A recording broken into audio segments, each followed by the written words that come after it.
all here?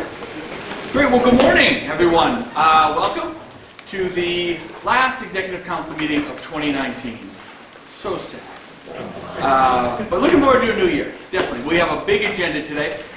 So first, just want to welcome everybody. Remind folks that if they have phones, just feel free to keep them on for any photos you want to take. But please silence them, as we will have testimony from all the different commissioners and the public discussion from the executive councilors.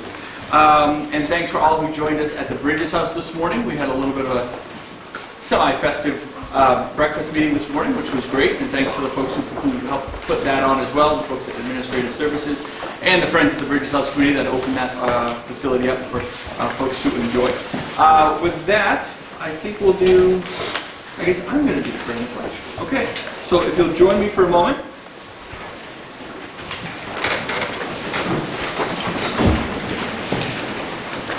Dear Lord, give us your blessings today as we gather to confer on issues of the state. And in this festive Christmas and holiday season, we do give thanks to all those who give more of themselves and their families. And it's in that spirit of giving that I think really brings out the best in all of us. Amen. And if you'll join me for the pledge. I pledge allegiance to the flag of the United States of America and to the republic for which it stands, one nation, under God, indivisible, with liberty and justice for all. Okay. So, we just had a DOT employee pass while on duty. I wonder if you could just observe a moment of silence. Sure. Craig Elliott from the western part of the state just passed away while on duty. sure. Sure.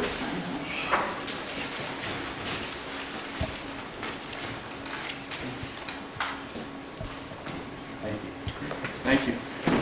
So we do like to kick off every Executive Council meeting in as festive of a mood as we can. And today we have none other than our own Brooks Young of the famed Brooks Young Band, who has traveled all over the country performing. I noticed you're solo today. I am. You're bandless. And for those who don't know, Brooks works here at the State House as part of the Department of Administrative Services. He was up at 5 a.m. shoveling the walkways before he strapped on the guitar. Yeah. All right, are we going to do a couple songs? Yeah. One? Yeah. Do a holiday. You do whatever. It's a holiday season. All right, sounds good. All right.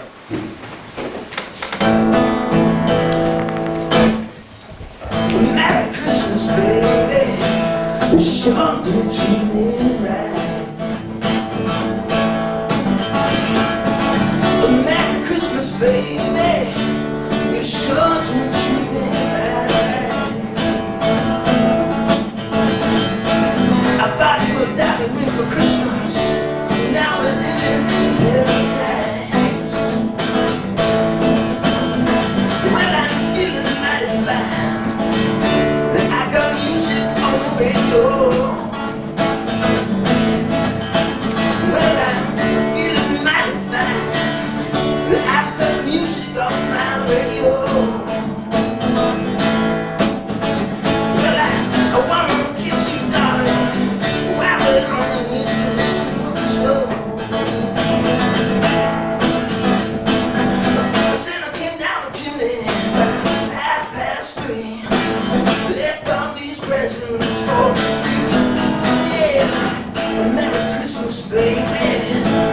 Sure to treat me right.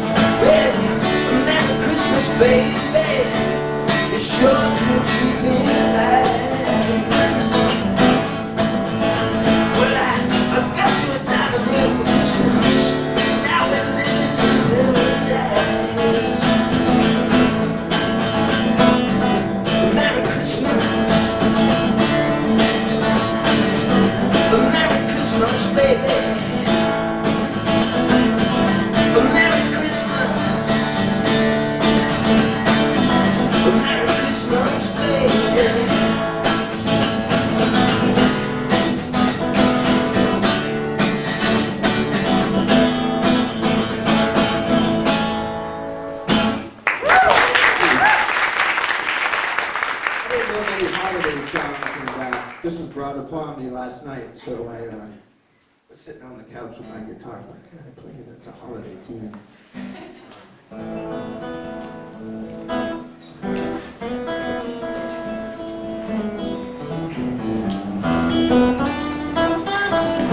So I started here in New Hampshire playing guitar, and I'm fortunate enough got to become friends with B.B. King, and that's how I got my start playing. And B.B. was a good friend of mine, and so I'm going to just play a blues number here for you, and has nothing to do with the holidays or anything, but.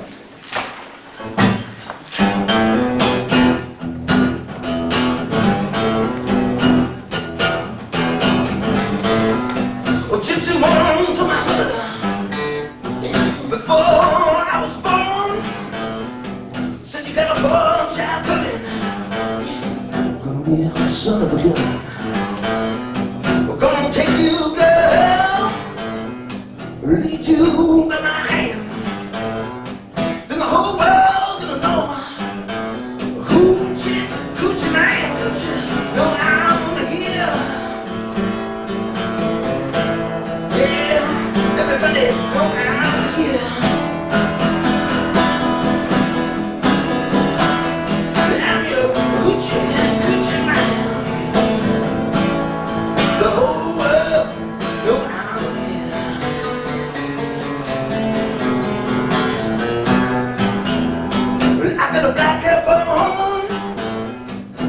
I'm gonna hold you to. I got the John Cockaroo. He gonna miss you. We're gonna take you, girl, lead you by my hand. Then the whole world gonna know hoochie coochie man, don't you know I'm here? But everybody know I'm here.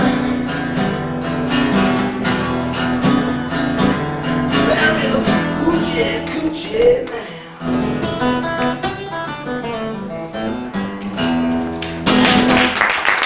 What do I have to do?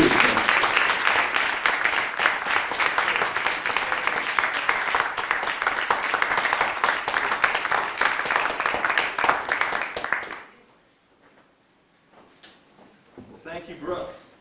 And if you haven't seen the Brooks Young Band, to be a shameless promoter, you guys go on tour anytime soon, Brooks? You know, we're playing with Blue Oyster Cult, a couple. Blue Oyster Cult. Yeah.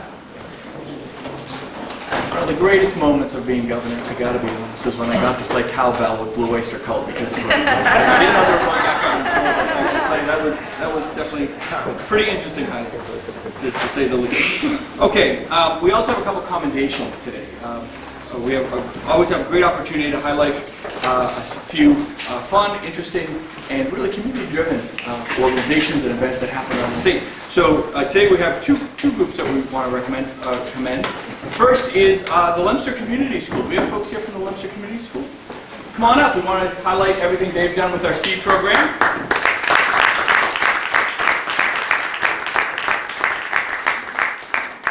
So the state has a seed grant that for a program that we participate in. Come on up. Come on. Nice to see you. How are you? Nice to see you. Hi. Who's you? Alex, I'm Chris. Nice to see you. John, nice to see you. David, I'm Chris. Nice to see you guys. Thank you guys for coming over. Our seed program is really tries to encourage and help provide grants to schools for energy-efficient projects in a variety of different areas all across the state. This year, and today we are recognizing the Leominster Community School for the project they did. You guys want to talk a little bit about the program and the project? I think they will. So for the grant we use like an energy efficient system, so like timers on lights and like heating, and it will save money for us. That's great. That's And great. better installation. You guys, you went with the installation as well. That's great. And we are trying to replace our fluorescent lights with LED lights. With LEDs. That's great. Now, how much did you get? Did you get 75,000. 75,000? Oh, just for the Leominster School? Yeah. Oh, that's terrific. That's wonderful.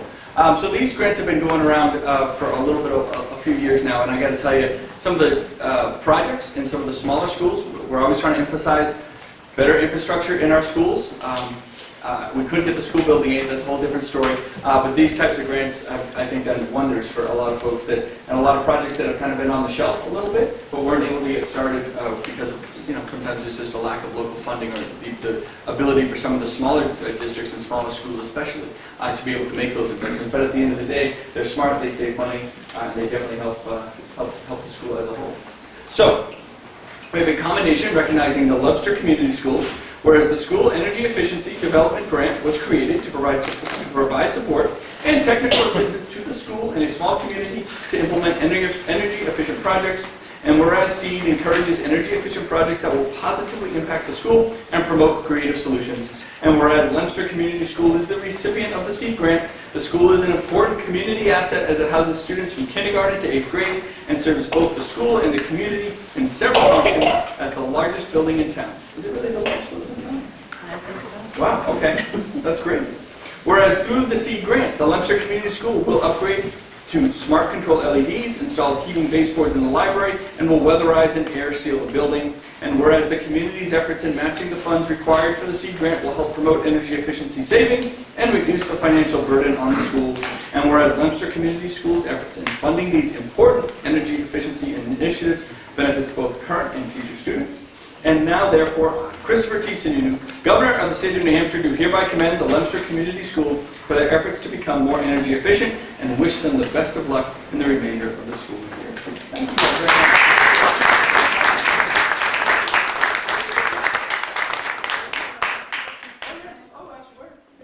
Oh, come on up. Yeah, absolutely.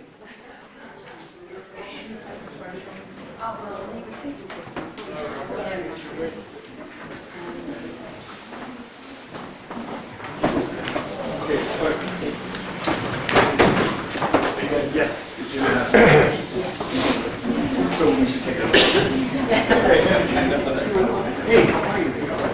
Nice to see you. Everything good? Yeah. Great.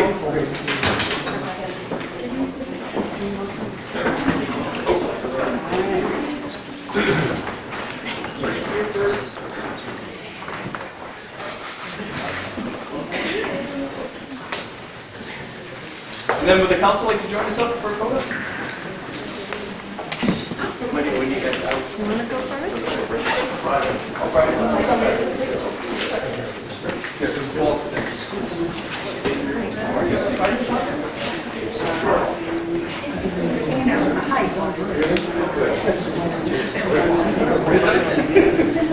I got to my job. Summer of 18? Yeah, absolutely. Right here, please.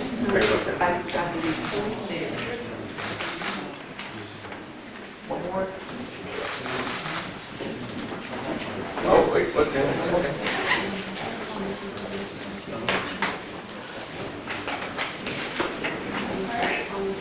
awesome. Hey, good to see you guys. Nice to see you. Good work. Nice to see you. Hi there. Good to know. Thank you for your call. Thank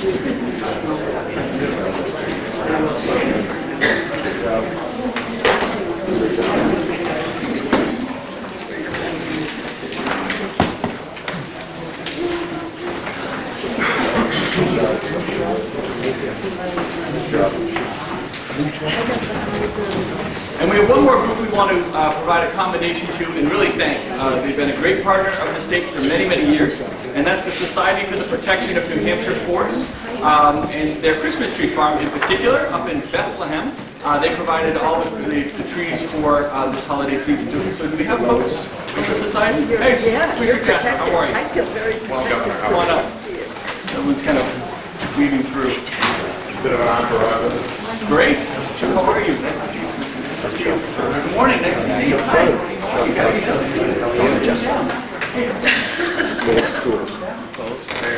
Yes, please. Good morning, everyone. This morning we're recognizing the Society for the Protection of New Hampshire Forests and thanking them for the donation of the holiday trees grown at the Rocks Estate in Bethlehem, of course, including this beautiful tree here.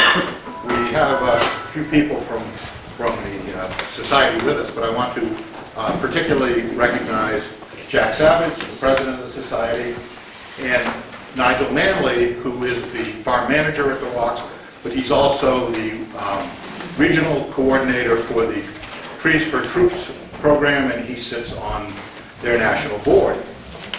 Last year, I was able to be part of the Trees for Troops program at the Rocks Estate, where donated Christmas trees from around New Hampshire and Vermont had been dropped off, and from there they were loaded onto tractor trailers for delivery to various military bases. Unfortunately, this year, a winter storm prevented me from making that trip. I think it's important to note that the local school children provide much of the labor needed to load the trailers.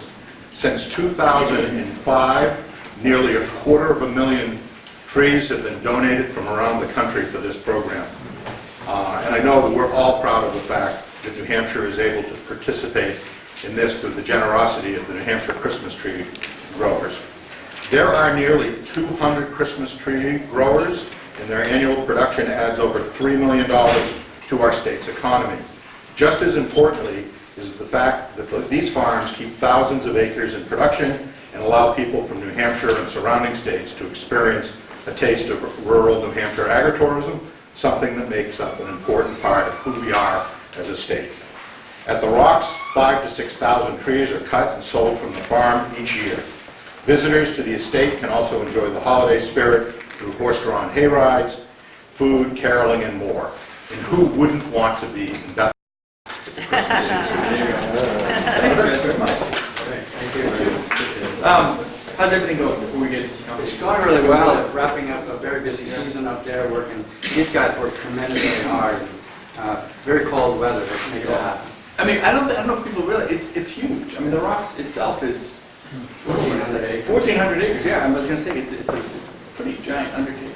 It's great. Now, if people want to get involved with the society, what do they do? Go to Just go to our website. There's any number of ways they can connect with us. That's And great. up at the Rocks in particular, I think many people know that we had a pretty significant fire up there last February. We've got big plans for rebuilding up there. There's a carriage barn up there we hope to repurpose for our headquarters up there, and we'll be going strong. Okay. So you're going to move into the carriage? The carriage barn. That's a good idea. And of course, we'll have our maple programs, our maple museum in come on up. There's maple syrup. I'm there. Okay. So officially recognizing our commendation for the Society for the Protection of New Hampshire Forest Christmas Tree Farm, whereas this year the official state holiday trees were donated to the Society for the Protection of New Hampshire Forest Christmas Tree Farm at the Rocks in Bethlehem. And whereas the 1,400-acre Rock Estate was gifted to the Forest Society by the family of the original owners, International Harvester co-founder John Glessner and his wife Frances, and with the agreement that the crop must always be maintained in the fields, this crop has been Christmas trees for more than 30 years. And whereas the Forest Society's Christmas Tree Farm is a member of the New Hampshire-Vermont Christmas Tree Association, a sponsor of the Trees for Troops program, and is home to the Maple Experience Museum. And whereas the Forest Society's Christmas Tree Farm currently has over 40,000 trees that have grown on the farm as part of the Forest Society's commitment to conservation, preserving wildlife habitats, and providing educational outdoor experiences. And whereas the generous contributions of the Forest Society to the state of New Hampshire and the season celebrations are always sincerely appreciated. Now therefore I, Christopher T. Sununu, Governor of the state of New Hampshire, do hereby commend the Society for the Protection of New Hampshire Forest Christmas Tree Farm for their dedication to the community and conservation, and thank them for all their generosity. Thank you guys.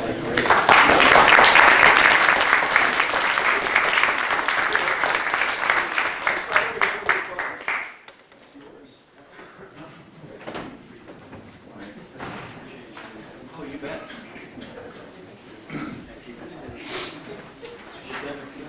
Should we find the tree? Probably is. On top.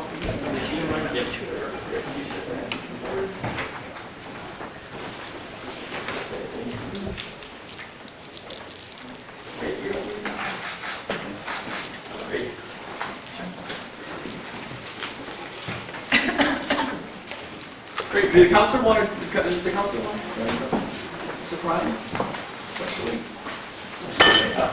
Yeah, absolutely. I think I'll move these.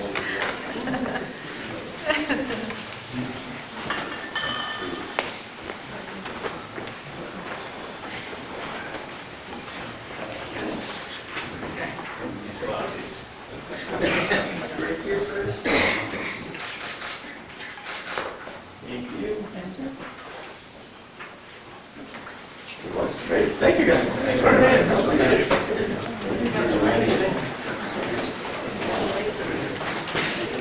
Thank you so much. Thank you so much.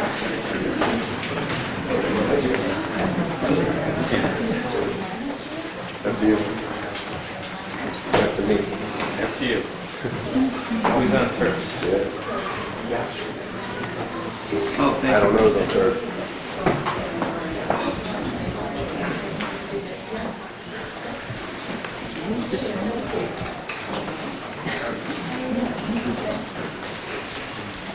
I'm gonna love it. I'm a sleepy fan. 2 minutes ago.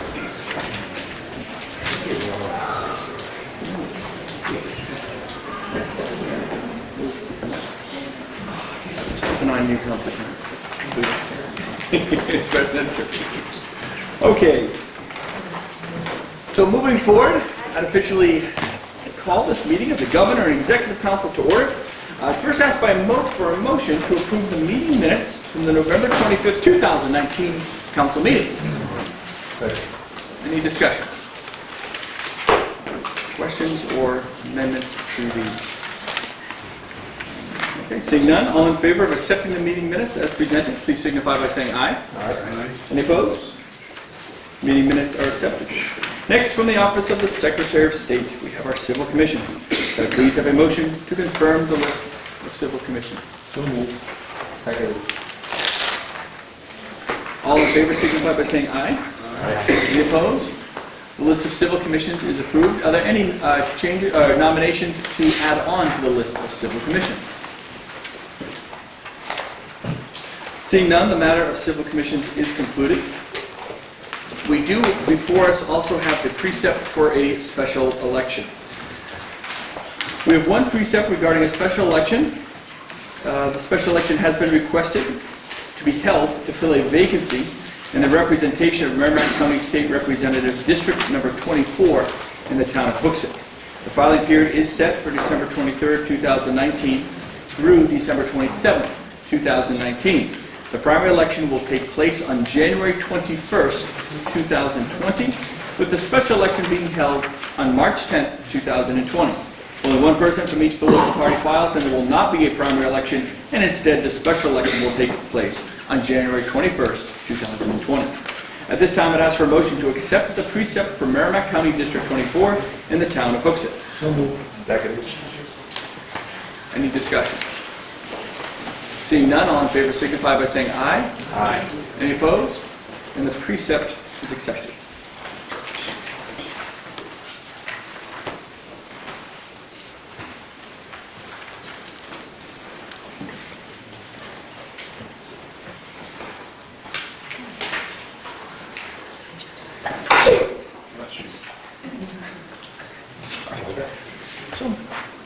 Not that you need my extemporaneous stories. I was fixing my sink 2 nights ago. It took me a while to get the old faucet out. I swear, I think I pulled it. Tore my road. I thought it was putting the star on the tree. I wish it was more fun. 3 hours to get a faucet sink out because it had rotted. It had been so rusted in. Must be your engineering background. Well, if I was a really great engineer, it would have been out in 2 minutes. I had to bend this thing out with a sledgehammer. Yeah, too expensive. Okay, moving on to our resignations. Excuse us. From the Assessing Standards Board, could I please have a motion to accept the resignation of Leonard Gerzon of Amherst?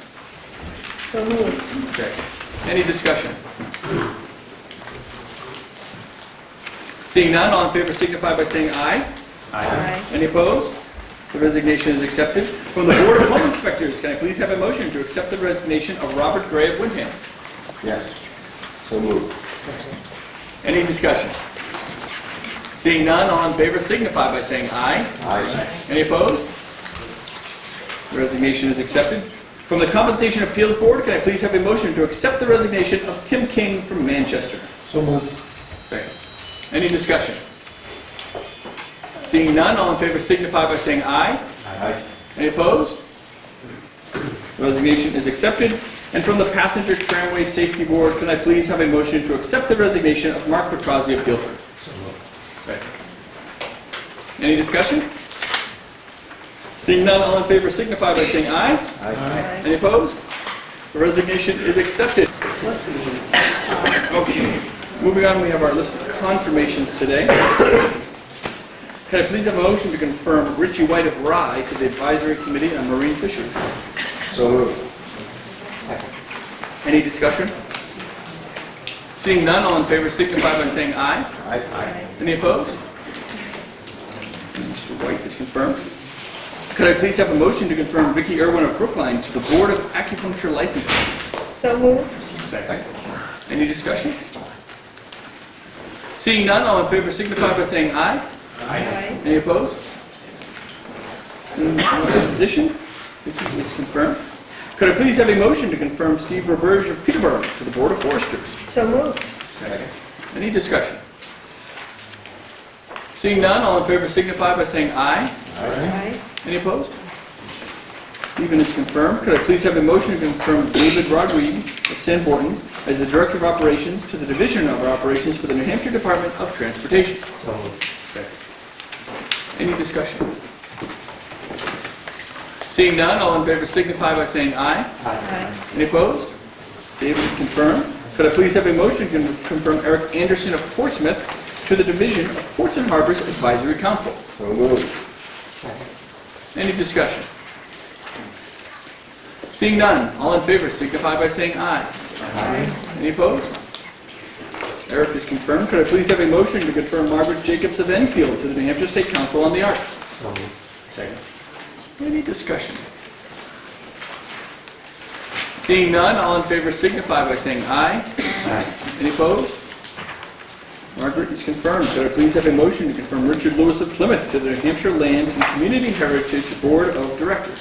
So moved. Second. Any discussion? Seeing none, all in favor signify by saying aye. Aye. Any opposed? Mr. Lewis is confirmed. Could I please have a motion to confirm Donald Ware of Merrimack to the Rivers Management Advisory Committee? So moved. Second. Any discussion? Seeing none, all in favor signify by saying aye. Aye. Any opposed? Mr. Ware is confirmed. Can I please have a motion to confirm Richard Lutz of Chester to the State Conservation Committee? So moved. Second. Any discussion? Seeing none, all in favor signify by saying aye. Aye. Any opposed? Mr. Lutz is confirmed. Can I please have a motion to confirm Deborah Ritzy of Derry to the State Coordinating Council for Community Transportation in New Hampshire? So moved. Second. Any discussion? Seeing none, all in favor signify by saying aye. Aye. Any opposed? Deborah's confirmed. And that concludes our confirmations for today. We will have, I'm now going to read into the record all of the nominations for today. At the end, we do have one request for a nomination and confirmation to fill the role over, temporarily fill the role at police standards and training. So, technically, I'll ask for a confirmation. So to the Advisory Committee on Marine Fisheries, I nominate, hold on, make sure I got this right. No, he was Ports and Harbors. Yep, Eric Anderson of Portsmouth. That's right. Okay. Just want to make sure I'm getting him in the right order. So to the Advisory Committee on Marine Fisheries, I nominate Eric Anderson of Portsmouth. To the Air Resources Council, I nominate Mark Lambert of Laconia. To the Board of Mental Health Practice, I nominate Janet Stevens of Rye. To the Board of Home Inspectors, I nominate James Gray of Derry. As the Commissioner for the Department of Health and Human Services, I nominate Lori Shibinette of Northfield. To the Community College System of New Hampshire Board of Trustees, I nominate Tyler Eaton of Nottingham. To the Current Use Advisory Board, I nominate Susan Bryant Kimball of Sandwich. As the Director of the Division of Travel and Tourism Development for the New Hampshire Department of Business and Economic Affairs, I nominate Lori Harnoy of Epsom. To the Division of Ports and Harbors Advisory Council, I nominate Michael Donahue of Newington. To the Family Mediator Certification Board, I nominate Mary Sargent of Nashua. To the Passenger Tramway Safety Board, I nominate Mark Petrozzi of Guilford and Brian Hohen of Northbound. To the Personnel Appeals Board, I nominate Jeffrey Kelcourse of Manchester, and Gail Wilson of Deerfield. To the Nash Stream Forest Citizens Committee, I nominate Timothy Emperor of Stark. To the New Hampshire Land and Community Heritage Authority Board of Directors, I nominate Richard Cook of Warner. To the Volunteer New Hampshire Board of Directors, I nominate Kelly Boyer of Goffstown. And to the Water Council, I nominate Philip Crossdale of Manchester.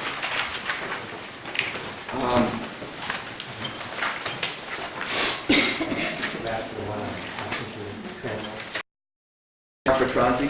Yeah. So he's, because of the, I mean, you can explain this better than I can, John. He's being kept on the board, but removed out of one position into a different one. So Mark previously served on the surface lift designated area. He works more in the field of insurance now, so has asked to be moved to the insurance designated area. They asked to keep him on the board, but he technically has changed his profession. So I'd also nominate and ask for a immediate confirmation as the interim director for the Police Standards and Training Council. I nominate David Parento of Manchester. David is the kind of third in line while the Police Standards and Training is looking for their next director. They're still in that process. So moved. That's a nomination. So I'm nominating, and now I'm asking for a motion to confirm. Motion to confirm. Second. Sorry, thank you. Any further discussion? I believe there is. Did we put the time frame? February 15th, 2020. February 15th, 2020. So they're going through their interview process now. Do we know if Mr. Parento is interested in the contract? That's a good question. I don't believe so. Is he? The Attorney General has been leading the interview process for us. Good morning, Governor and Council. The background to this is the longtime director of Police Standards and Training, Donald Bidham, retired early this year. While he was still in office, he delegated his authority to an assistant director, Tim Merrill, the Police Standards and Training Council, of which I'm a member by statute, met yesterday. We heard the very sad news that Chief Tim Merrill died. And the item before you was exercising the authority the Governor and Council has to make these temporary interim appointments under RSA 4:5. Major Parento is not a candidate for the permanent director. And if I may, I just would like to, the loss of Tim Merrill is a great loss, and it affects the community over police standards and all of law enforcement. And I've been here for quite a while. Yes. Further discussion? Okay, seeing none, all in favor of confirming David Parento as the interim director for Police Standards and Training, please signify by saying aye. Aye. Any opposed? And David confirmed. Okay, moving on to our consent calendar. I now ask for a motion to adopt the consent calendar agenda. Second. Any discussion or request to remove items? Councilor Pignatelli. So I wanted to ask someone about 1J, but also in conjunction with item 131 on our regular calendar. Okay, so we'll we could remove 1J. that. Sure. 1A through D. 1A, B, C, and D. Any other items to remove for discussion? Okay, seeing no further request or removal of items from the consent calendar, I now ask all those in favor of approving the consent calendar agenda with the exception of items 1A, B, C, D, and J. Please signify by saying aye. Aye. Any opposed? Consent calendar is approved as amended. Would you like, Councilor Felicity, would you like to take all four of those together? Yes, please. Okay. So I now ask for a motion to adopt a consent calendar agenda items 1A, B, C, and D. So moved. Second. Any discussion? And I think we have some folks from Health and Human Services. But we don't have to work them forward. I just want to make a quick comment. 1A through D are the typical tuition agreements that we see for state employees. The vast majority of which is for tuition to Southern New Hampshire University. This group happens to have one Plymouth State and one community college tuition agreement in them. As some know, the Concord branch of the community college system is suffering some financial difficulties, and I think to the extent employees want tuition assistance, we should be asking them if they can meet their needs at state schools, since they are our responsibility. And so that's my only comment. I'm happy to support the 4. Any further discussion? Seeing none, all in favor signify by saying aye. Aye. Any opposed? Those items are approved. Now, So, this, for some reason, I'll it says my phone, but it is a potential spam. I wouldn't Spam, answer it. I'm not going to answer it unless somebody has Unless you know someone named a potential willingness spam. to- You can lower the volume right down to 0. I know how to do that. Yes, the other direction. Perfect. I don't know why this is my phone. you must have an iPhone, right? I do. Yeah, so they're linked. Yeah, they must be linked. It's a complete mystery to Yeah. me. Okay. Call I those apologize, so. geniuses at Apple. Actually, you don't need to call them. If you just talk, they can hear you right now, I'm sure. Okay, so I now ask for a motion to adopt a consent calendar agenda item 1J for discussion. So moved. Second. Motion and a second. So this is from the Department of Environmental Services, and I think is someone here from the department? And Well, Ramey's here, but hi, how are you? We're gonna drag you right in. The commissioner's here somewhere. Is Commissioner Scott back there somewhere? I hope so, I rode with him.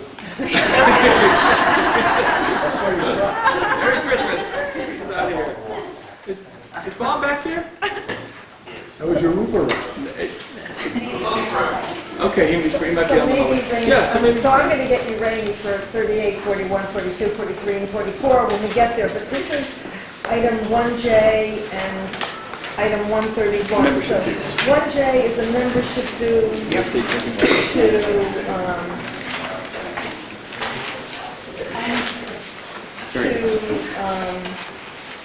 The Association of State Drinking Water Administrators, and 131 is due to the Association of Clean Water Administrators. So they're not large sums of money, but do we belong to them so that our drinking water is safer? Because it seems to me we have a lot of problems in the state with our drinking water. So what do these organizations do to help make our drinking water safer? Sure. And thank you for that, and I apologize, I was out in the hallway on a side conversation, so I Well, Rainey was apologize. going to get to it. For the record, Bob Scott, Commissioner, Department of Environmental Services. So first, I'll start with, when we look at any of these subscription or membership dues, the metric I always use with staff, are we getting more out of it than we put into it? And the answer has been yes. The type of benefit we get out of this, obviously, the drinking water problems we have in New Hampshire, by and large, are not unique just to New Hampshire, so the extent that we can share experiences and get other information and learn from others is really important to us. So to me, this is a good force multiplier, to use my military background. For the money we spend, it's a good bang for the buck for us. I don't know if I answered your question. Yeah, you did. Okay. Yeah, I appreciate it. Now, I was going to vote for it because it seems like a good idea, but I am concerned about our drinking water in the state and nationally as well, but especially in our state. And hopefully you understand the department spends a lot of time on drinking water. I know that. Well, so I think it brings up a really good question. I didn't catch this myself.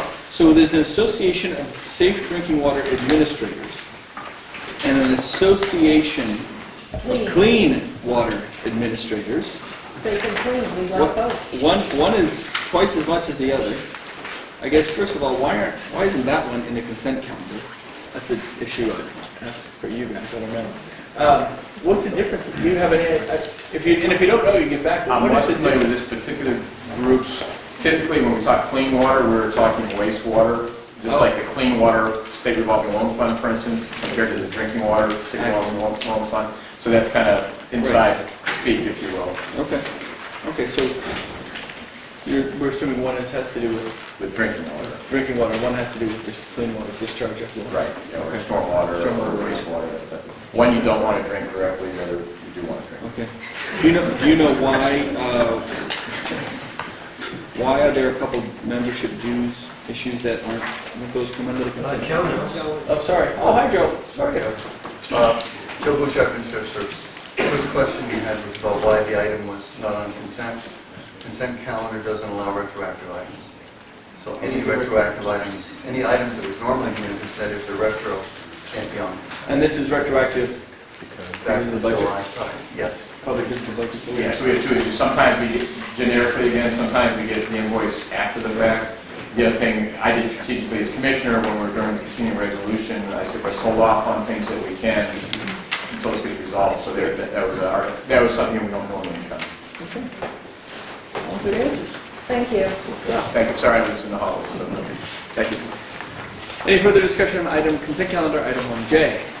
Seeing no further discussion, all in favor of consent calendar item 1J, please signify by saying aye. Aye. Any opposed? The item is approved.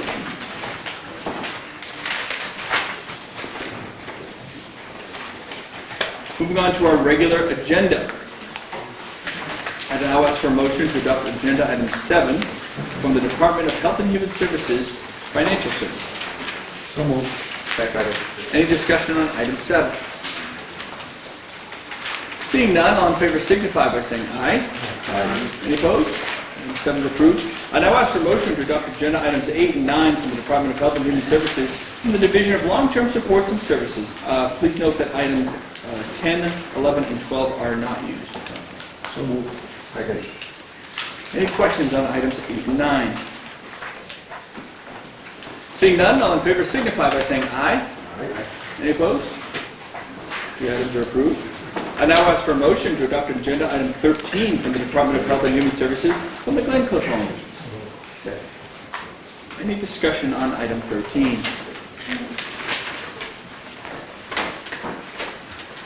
Seeing none, all in favor signify by saying aye. Aye. Any opposed? Item 13 is approved. I now ask for a motion to adopt agenda items 14 through 15B from the Department of Health and Human Services from the Office of the Commissioner. So moved. Second. Any discussion? Discussion? I have a question from Councilor Gatsis. Karen? Good morning. I'm getting that right now. Get Karen. Yeah, I appreciate that. Just slightly different. Morning, Henry. Come I'm on. asking Henry Lippman to join me as the Director for Medicaid.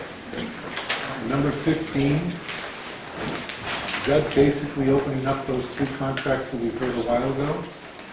Or is it additions? So there are several elements to it. I think one that's more widely known because of the legislative change in HB4 to incorporate the rate changes that the legislature approved. There's generally a requirement to update the experience data. That's another element. And then some program changes. For example, the drug hepatitis C we brought into the program as opposed to having it as a carve-out. The benefit is it provides more predictability for the department. It's not actually an additional expenditure, so moving it from the fee-for-service part of the program into the managed care program. So that opened up the contract. Correct. Yes. Yeah, it's amended, yes. It's amended. Did anybody ask them if they could do it for less? So I've heard you mention this question a number of times in terms of how the rates are set for I don't mean the Medicaid. sets for the providers, the 3.1%. It's not where I'm at. I'm talking about the administrators. Did anybody ask them if they could do it for less? So these are negotiated rates, and these are the least cost they will do it for, yes. So we asked the question. Yes, we negotiated the rates. It's not what I asked you. Did you ask them if they could do it for less? Did I ask that direct question? Direct No, question. I did not ask that direct question. Yeah, please. the basic rates are set. There's basically a balancing act that the rates that the actuary looks at from the experience, the encounter experience of our beneficiaries receiving care historically, what's experienced in other states in terms of the experience that our actuary brings there, and understanding what CMS will approve, because they want to make sure that the rates are adequate to provide the care that is part of our state plan, and that's the other part of the dimension that makes the negotiation not sort of perfect as you might traditionally expect in a contract. I talked directly to Mr. McGrail before he retired, and he said, we have the opportunity at CMS that we can negotiate those administrative costs down if we so desire. So we do negotiate the administrative rate. The administrative rate changed, if you remember, in the most current contract because we asked more to be done. They had to have people, and the reason we did that was to implement more long-term initiatives that will help to maintain the bending in the cost curve. Our program is operating below the national trends, and by making those types of changes, we hope to continue to do so. But nobody asked them if they could do it for less.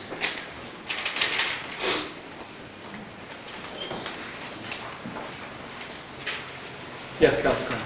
Henry, when you were talking to me yesterday, you said that when you charge, simplistically, $100 charge, they would get a 9%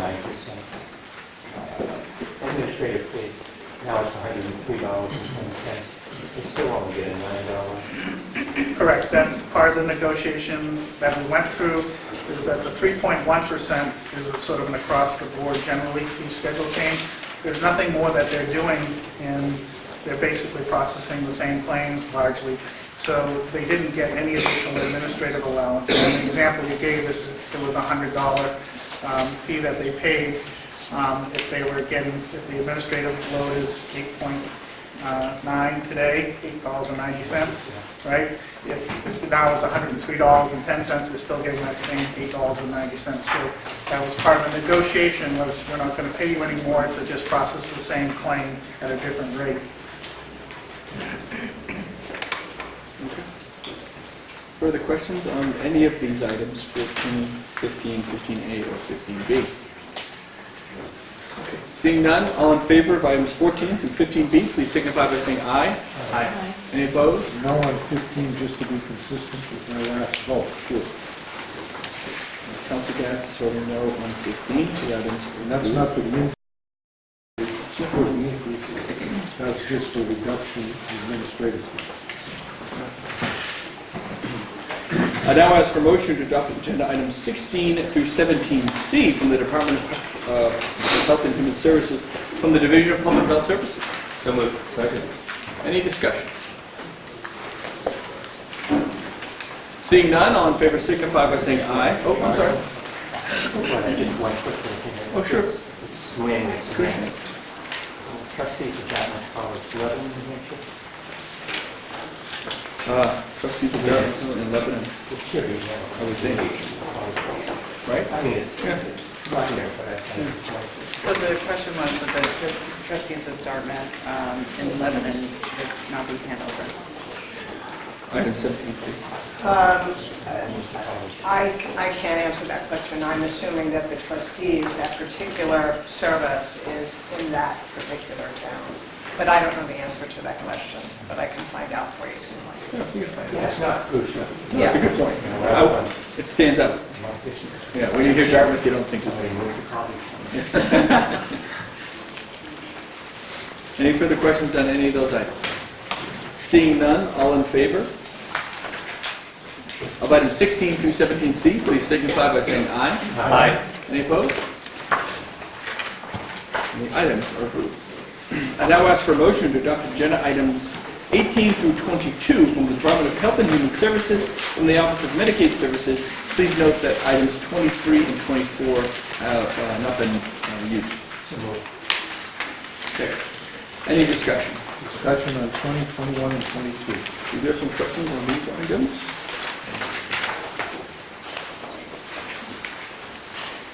These are all a little bit different. Item 22, is that just administering the transportation, or does that include the transportation? So that's item 20 that you're speaking of? Item 20. Sorry. Yes, so that includes the transportations for our fee-for-service lines. Did we ask them if they could do it for us? Yes. We asked that question directly. And what did they say? They increased their rate? We told them up front we're looking to enter into a re-procurement, and basically we negotiated the administrative PMPM for doing the brokerage component and paying actual costs for the transportation. What is the cost of the PMP? It's $3.38, I believe. I can confirm that in front of me, but about $88,000 for the membership. 21. That's a significant increase, about 150% on that contract. So it's a 4-year agreement extension, and the work that they have to do is driven in part by what CMS asked us to do, and CMS just published a whole series of regulations to increase the financial accountability. So why did it go up so much? I'm not sure that I can add more to that this time. Was that a 4-year contract before this one? It was I think the original.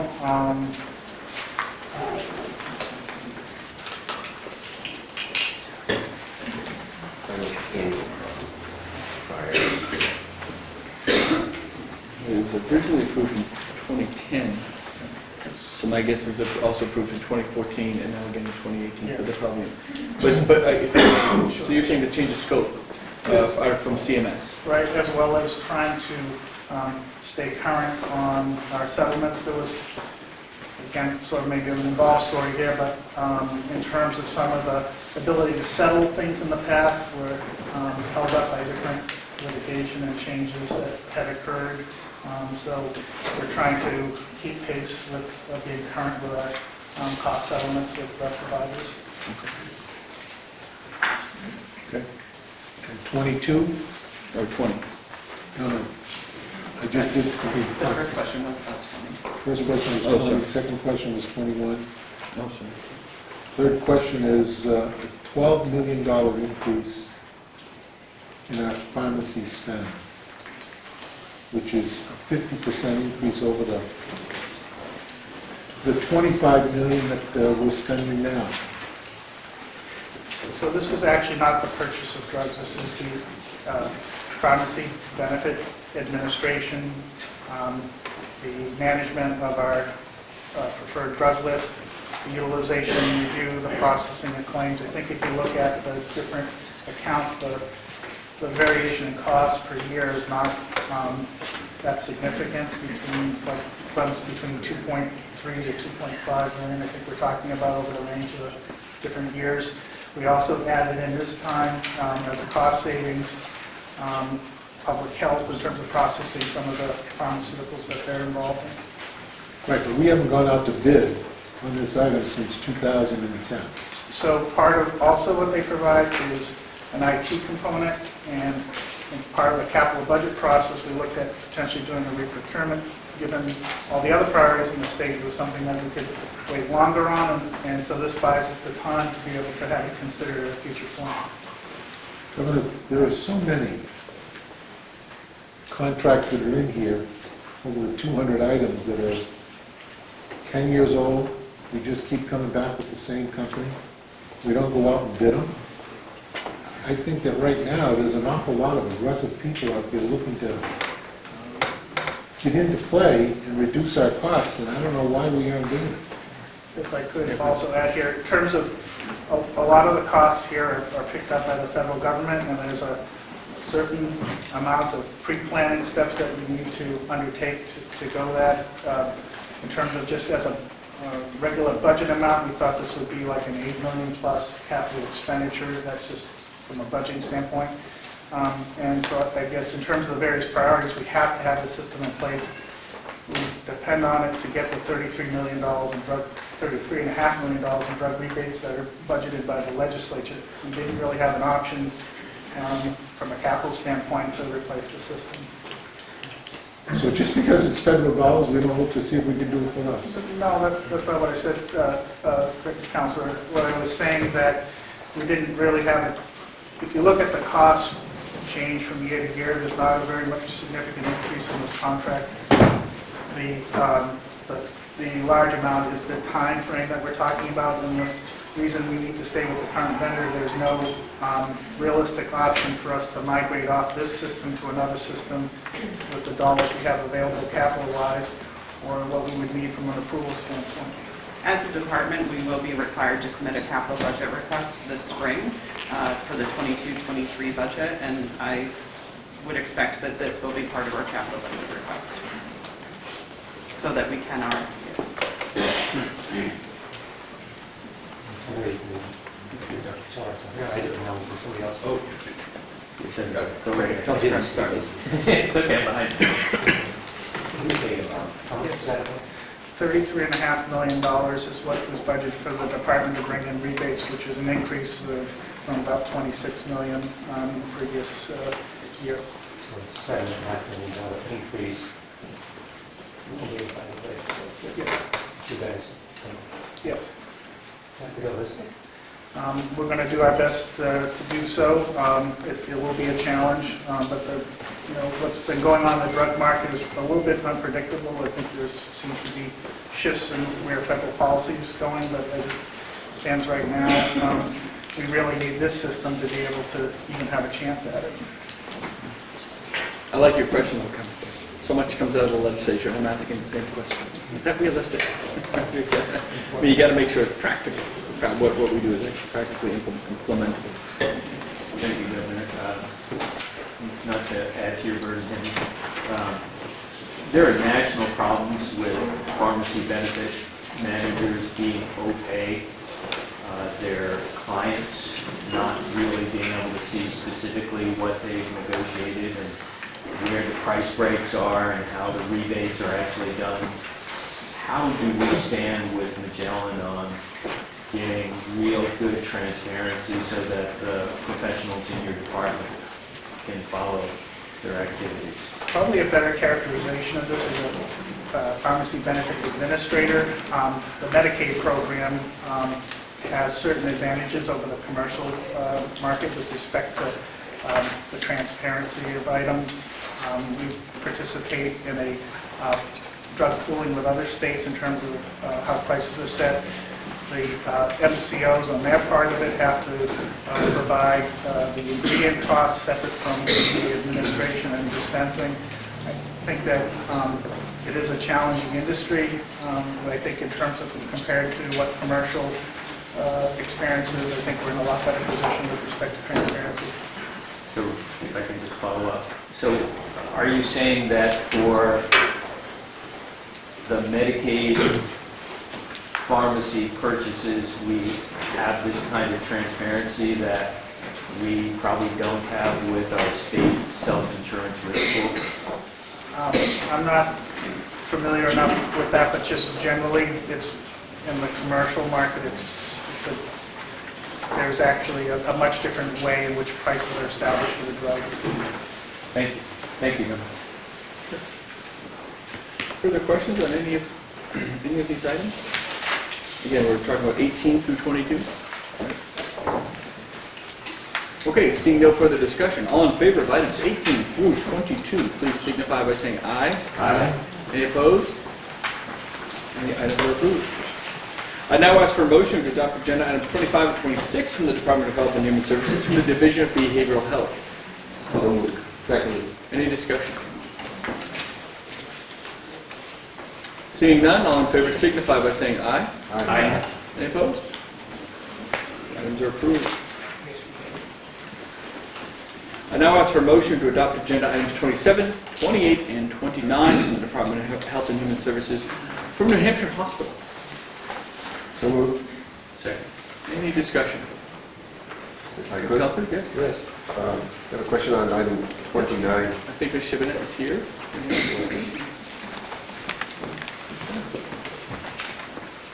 Good morning. Good morning. Good morning. For this sole source agreement, how long has this been going on with the Hampstead Outlook Incorporated? I know it from my district, Hampstead Hospital, and it's a huge contract, $10 million contract. Just wanted to know how long it's been going and what's the track record been. We haven't begun the contract for these specific services yet.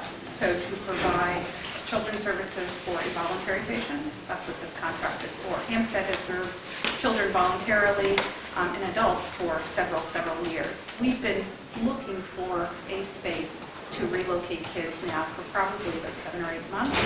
We looked at a variety of different venues, a variety of different contractors, vendors, service providers, and Hampstead already provides the level of care that we need for the kids at New Hampshire Hospital, which is why we ended up going with this group. They have a unit, they have the infrastructure, they have the space, it's already set up, they've been staffing up, so it was a matter of really just hiring the staff and opening the doors and start taking the kids, whereas the other options we looked at required renovations, construction, and different things like that. The other question, thanks for letting me ask some questions. So you have pretty much cost ideas, what they are, based on services being done in the past, and this is equivalent to what the cost of being charged by Hampstead Hospital. That's what you negotiated this pricing? So the kids currently, most of the kids are usually covered by an insurance carrier, so that's either managed care or commercial insurance payers, something like that.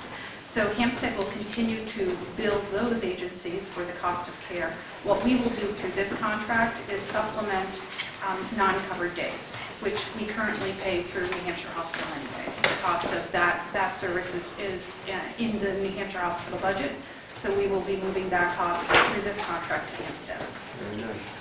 Well, I have to say that I'm excited about, Hampstead Hospital getting this contract. I have seen that hospital grow and improve over time, and it's been really remarkable to see. So it's a great place to put our money, knowing that they have a good track record in the community. Great facility. Yeah. So thank you. Thanks for your question. I had to make sure that it was under a good microscope. I think you did that. Thank you. Counselor? Thank you. These children are coming from New Hampshire Hospital. The transition of children's services to Hampstead will happen through attrition. So the kids that are currently at New Hampshire Hospital will be discharged like they normally would sometime in January and February. Once we've done all the education, Hampstead has staffed up, we will start directing all of our referrals directly to Hampstead instead of New Hampshire Hospital. So through attrition, they will take over children's services through the first quarter of this year. How many children?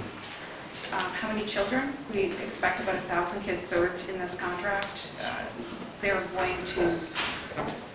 have about a 17 or an 18-bed unit. Currently, we're operating a 12-bed unit at the hospital. So those 12 beds, are they opened up to the adults? So it gives us some space to get them out of So the plan, emergency rooms? yeah, right. So the plan, once the kids transition in March, we will start doing a renovation in 2020 to make the 24 beds, previously it was 24 beds, and I've repurposed 12 to adults already. We will do a renovation at New Hampshire Hospital to create somewhere between 38 and 42 beds for adults. What did it cost us at New Hampshire Hospital for the 17 children that we have there now? What does it cost annually? Yes. I would have to get that number for you.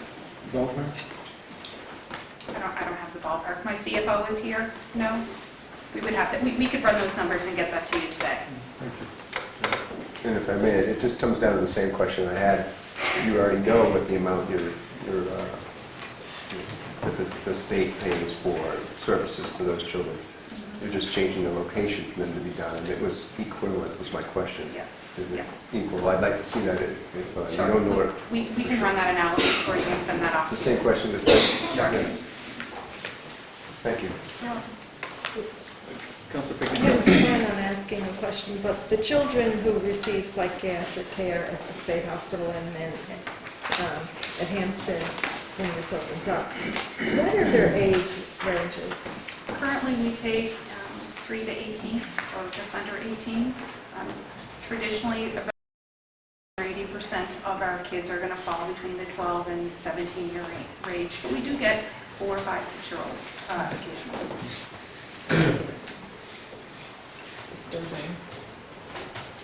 Thank you. You're welcome. Other questions on any of these items? Okay. All in favor of items 27, 28, and 29, please signify by saying aye. Aye. Any opposed? The items are approved. Thank you, Lord. I now ask for motion to adopt agenda 30 through 32B for the Department of Health and Human Services from the Division of Economic and Housing Stability. So moved. Any discussion? Seeing none, all in favor signify by saying aye. Aye. Any opposed? The items are approved. I now ask for a motion to adopt agenda items 33 through 36 from the Department of Health and Human Services from the Division of Children, Youth, and Families. So moved. I'll second it. I have a motion. Is there a second for these items? We have a motion and a second. Any questions on these items? And if I may, let's take them separately if we can. Are there any questions on items? Because I imagine there's going to be a potentially more robust discussion on 36. Any questions on items 33 through 35? Okay, so if I may, let's do this. All in favor of items 33 through 35, please signify by saying aye. Aye. Any opposed? Those items are approved. I now ask if there's any further questions or discussions on item 36. Seeing none, all in favor signify by saying aye. Oh, Aye. No, I'm sorry. I'm sorry. Yeah, no, that's by all means, yeah. Sure. I get to be discussion. Maybe not. It was right here. Great, because there's some more. Good morning. Good morning. Joe Ripson, Director of DCOIF.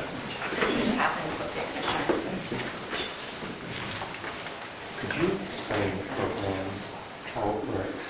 I mean, biggest pushback I get, those in favor and those against, biggest pushback I get is concern about same-sex couples and their feeling that they've been discriminated against. So maybe you could help me. I'll let Mr. Ripson. Sure. So this is a program to run a community and faith-based initiative to recruit and support foster parents. There's a $50,000 per year cost to this. In addition, Bethany has been able to secure a grant for an additional $70,000 a year to support this work and do additional fundraising for additional $30,000 a year to support this work. They recruit foster parents. When they recruit foster parents, they hand them directly over to DCYF for the licensing process. So there's not any screening or anything that Bethany does around who should or should not be a foster parent based on sexual orientation or anything else. They're really just going out there recruiting foster parents and bringing them in. The other things that they do are provide tangible goods to foster families, like furniture, clothing. They run a holiday toy drive where approximately 2,000 gifts are handed out every year.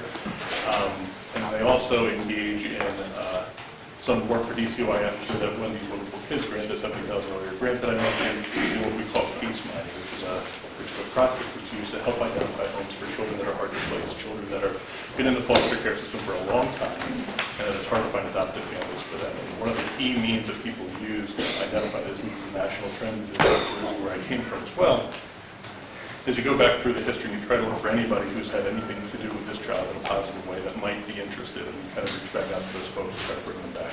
Could be relatives, could be a teacher. We've had situations like that where a teacher has stepped forward to be the permanent caregiver for a child.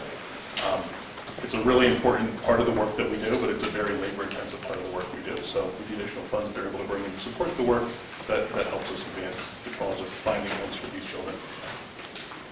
So in my shrub, you're talking female physics photograph. So the because obviously foster children are an important component. On the other hand, the possible discrimination that does take place is a major roadblock. Yeah. So They are the only provider for this type of service for the state today. And with the additional funds that they bring to the program, they're able to provide a much more robust service than another provider would be able to provide. If we weren't able to move forward with this, then this line of extra support for the recruitment and retention of foster parents and the identification of adoptive parents would essentially go away until we have the opportunity to procure. And given the broad reforms that are underway, redesigning our entire service, including our residential and now our in-home and community-based services, the prospect of re-procuring a contract like this in the short term is pretty slim. So it will have an impact on our capacity. So, how do you know they're not discriminating? So within the context of the contract, there were provisions added that with this work that we're doing with DCYF, there is to be no discrimination against same-sex couples. I've never heard, and if somebody has heard, wanted to know and find out, I think of the situation. Within the context of the work that they're doing for DCYF, there's been issues of discrimination. Bethany also has a separate private adoption practice, which is separate from the work that they're doing for our contract, and I can't speak to what happens within that space, but I do know that within the space of the DCYF contract, there's strict prohibitions against that. And there are no incidences of that? No instances that I know of. No. And how long we have been? It's been well over a decade. Yeah. And you know how many foster children maybe dealing with? So last year, they helped us identify about 100 potential foster parents. Through the holiday toy drive, they essentially served every single foster child in the system. They also provided beds for approximately 40 foster families last year, and clothing and other types of supports for, I'm not sure how many, but probably well over 100 foster families. Further questions or discussion? Councilor Prescott? If the record shows that the foster parents, there are no same-sex couples in those people that were relayed onto the state, would that show discrimination? So I've not compared, the referrals to us, but we do have a pretty robust number of same-sex couples within the system. I would assume a number of them have been served by Bethany, but I don't know the exact numbers. I think it's about 6 to 7% of the total foster families are same-sex couples. Thank you. Okay. Any further discussion? No questions? Seeing no further discussion, all in favor of item 36, please signify by saying aye. Aye. Aye. Any opposed? Yes. Noting the noes, item 36 is approved.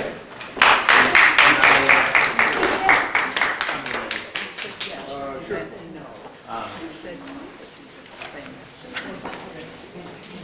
Sorry. But, yes, if you oppose.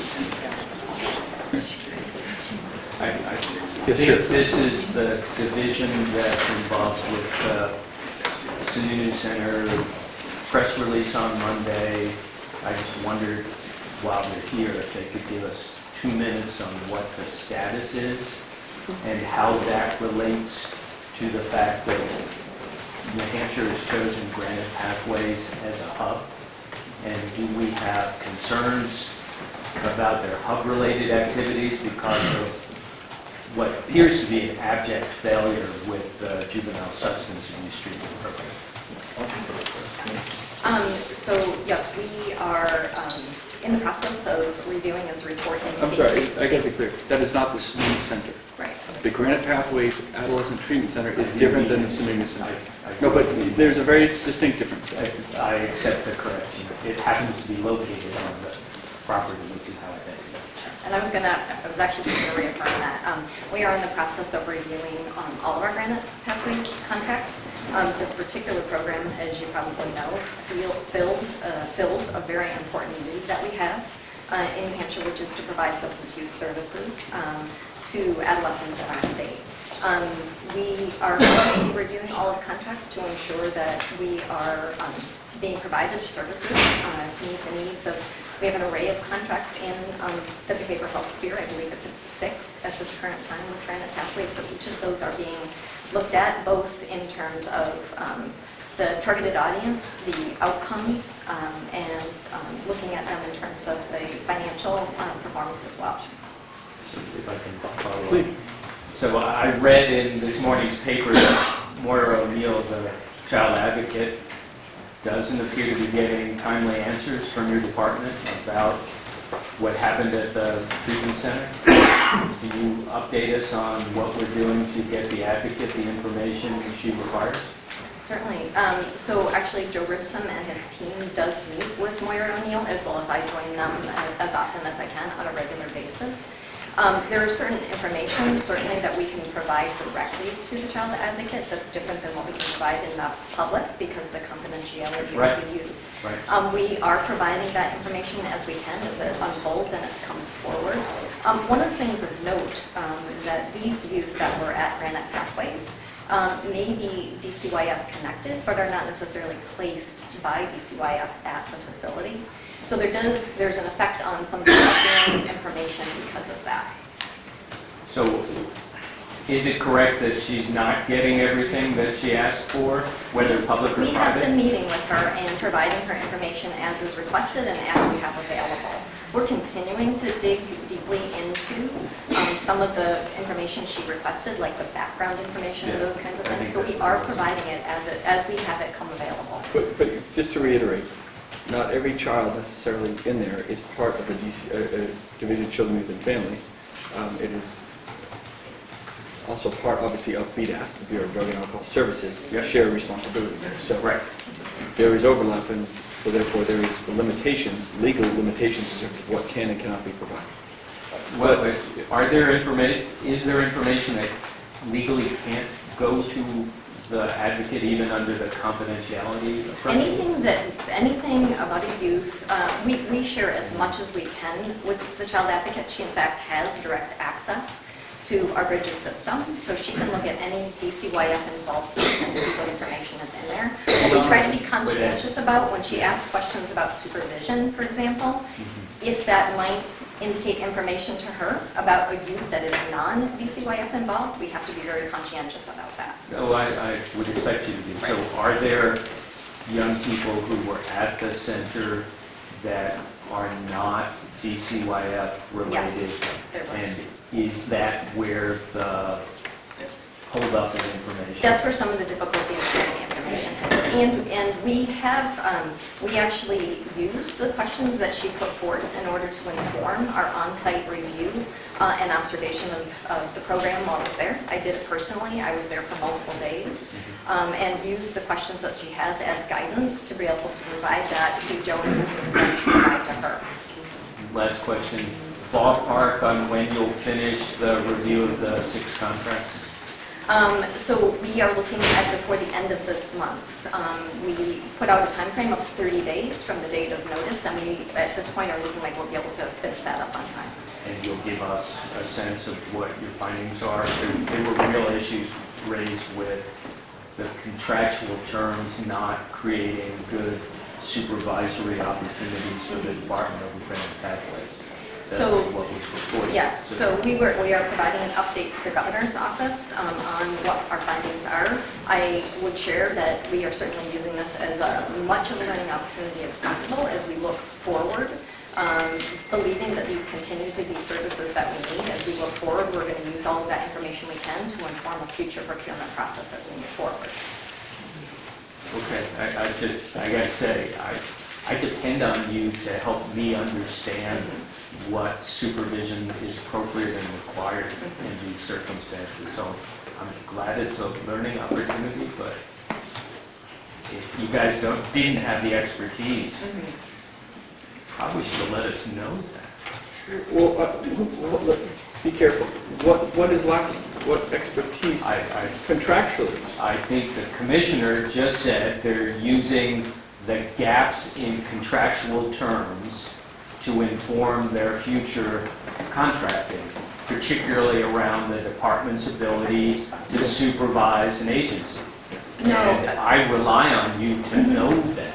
That's what I'm What saying. I meant in terms of clarity, so for example, one of the things I think that we have made an observation about is the intentionality to have potentially higher level or more intensive mental health services available on site, which we were in the process of looking at. And so that's one of the, I think, one of the learnings. So back to Moira O'Neill's questions, part of what she asked was around the a deeper understanding of what were the kinds of mental health needs that youth there may have. So part of what we're going to do is making sure that we use that information to think about as we go forward. Is there anything we need to do differently than what we had available previously? Those are the kinds of things I meant in terms of a learning. And to be clear, there are different levels of service that can be provided for youth and adolescent treatment. This is one level, and I think part of the discussion is saying, okay, so are there other levels, requirements, or certifications that we're going to choose to bring into the mix to provide a more robust, comprehensive, and secure level of service? I understand. I agree with that. I would have liked to have known this is at one level, there are these other potential levels, we're not doing these other levels for particular reasons. I never had the sense that this was designed at a modest level of supervision. Never had that sense. I was given the impression from your department's presentations that this was the be-all and end-all for this kind of drug treatment for children of this age group. And if that's not the case, maybe it's my fault for not understanding that. But I do want you to tell us we're doing this thing and we're not doing this thing as we go forward. And I appreciate we learn from mistakes, but I think you guys are the pros, and I rely on it. Councilor Gatsas. Thank you, Governor. I think the most important question is, where are those children going today? The children there have been transitioned to other settings as Where? appropriate. It's a variety of settings, both in-state, and one did go to Vermont. They've been transitioned to settings that were deemed appropriate with their clinical consultation, with their families, those individuals that were directly involved with their kids. So when a new child comes in and has a problem, We're not taking any more admissions to that program. where are they going? At this point, they are on a case-by-case basis being redirected to other services. So we put out a program that says we're going to take care of between this age and that age, and now all of a sudden, because somebody doesn't do their job, we don't take care of the kids.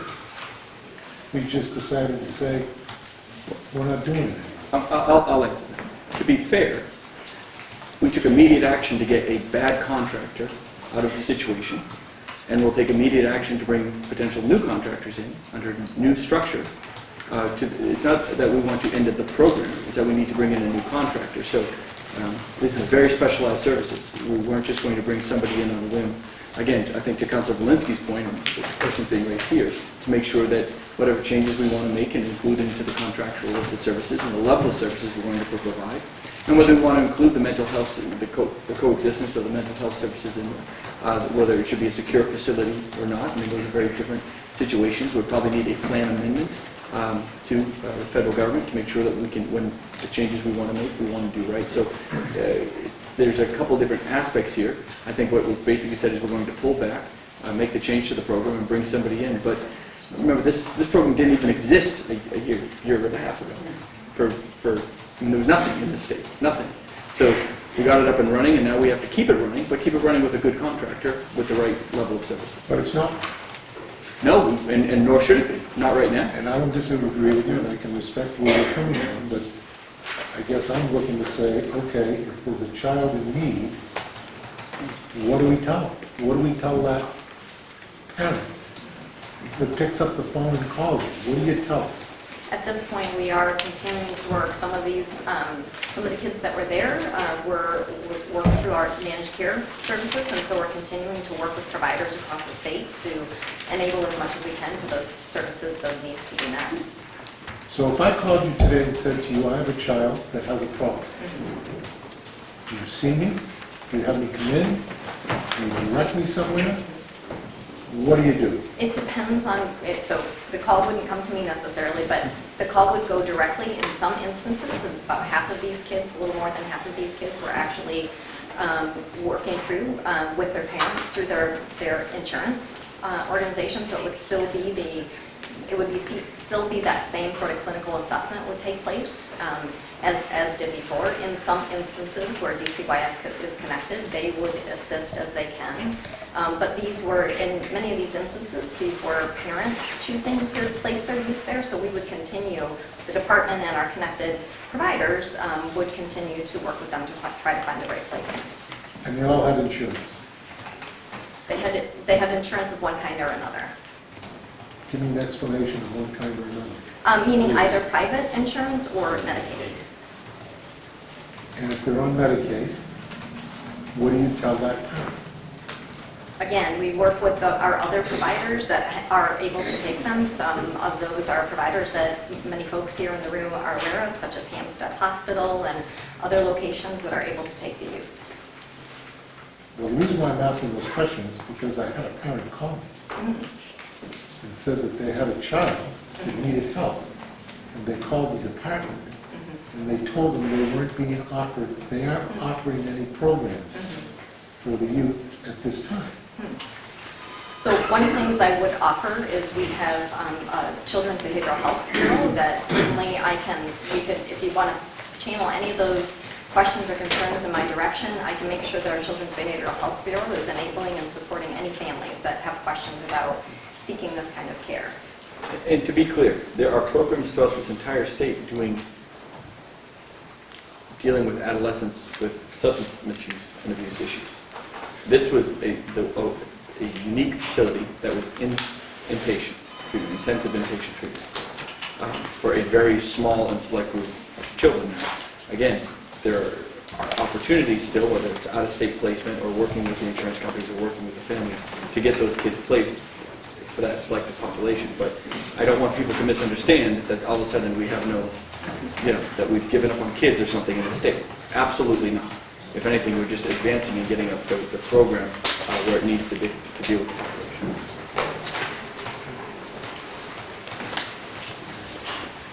Okay? Yes? Yep, sorry. Commissioner runs away. Yes, sir. One of the providers in my area, Edmonds, has run a hotline for maybe 50 years now. We're at the end of HHS. $200,000 through a big Catholic legislature. Yes. And here it is now, happy with, and I think we talked to someone that said probably sometime in January. Yes. My question is not only specifically to Headwest, but to any other of those small providers that rely on this money.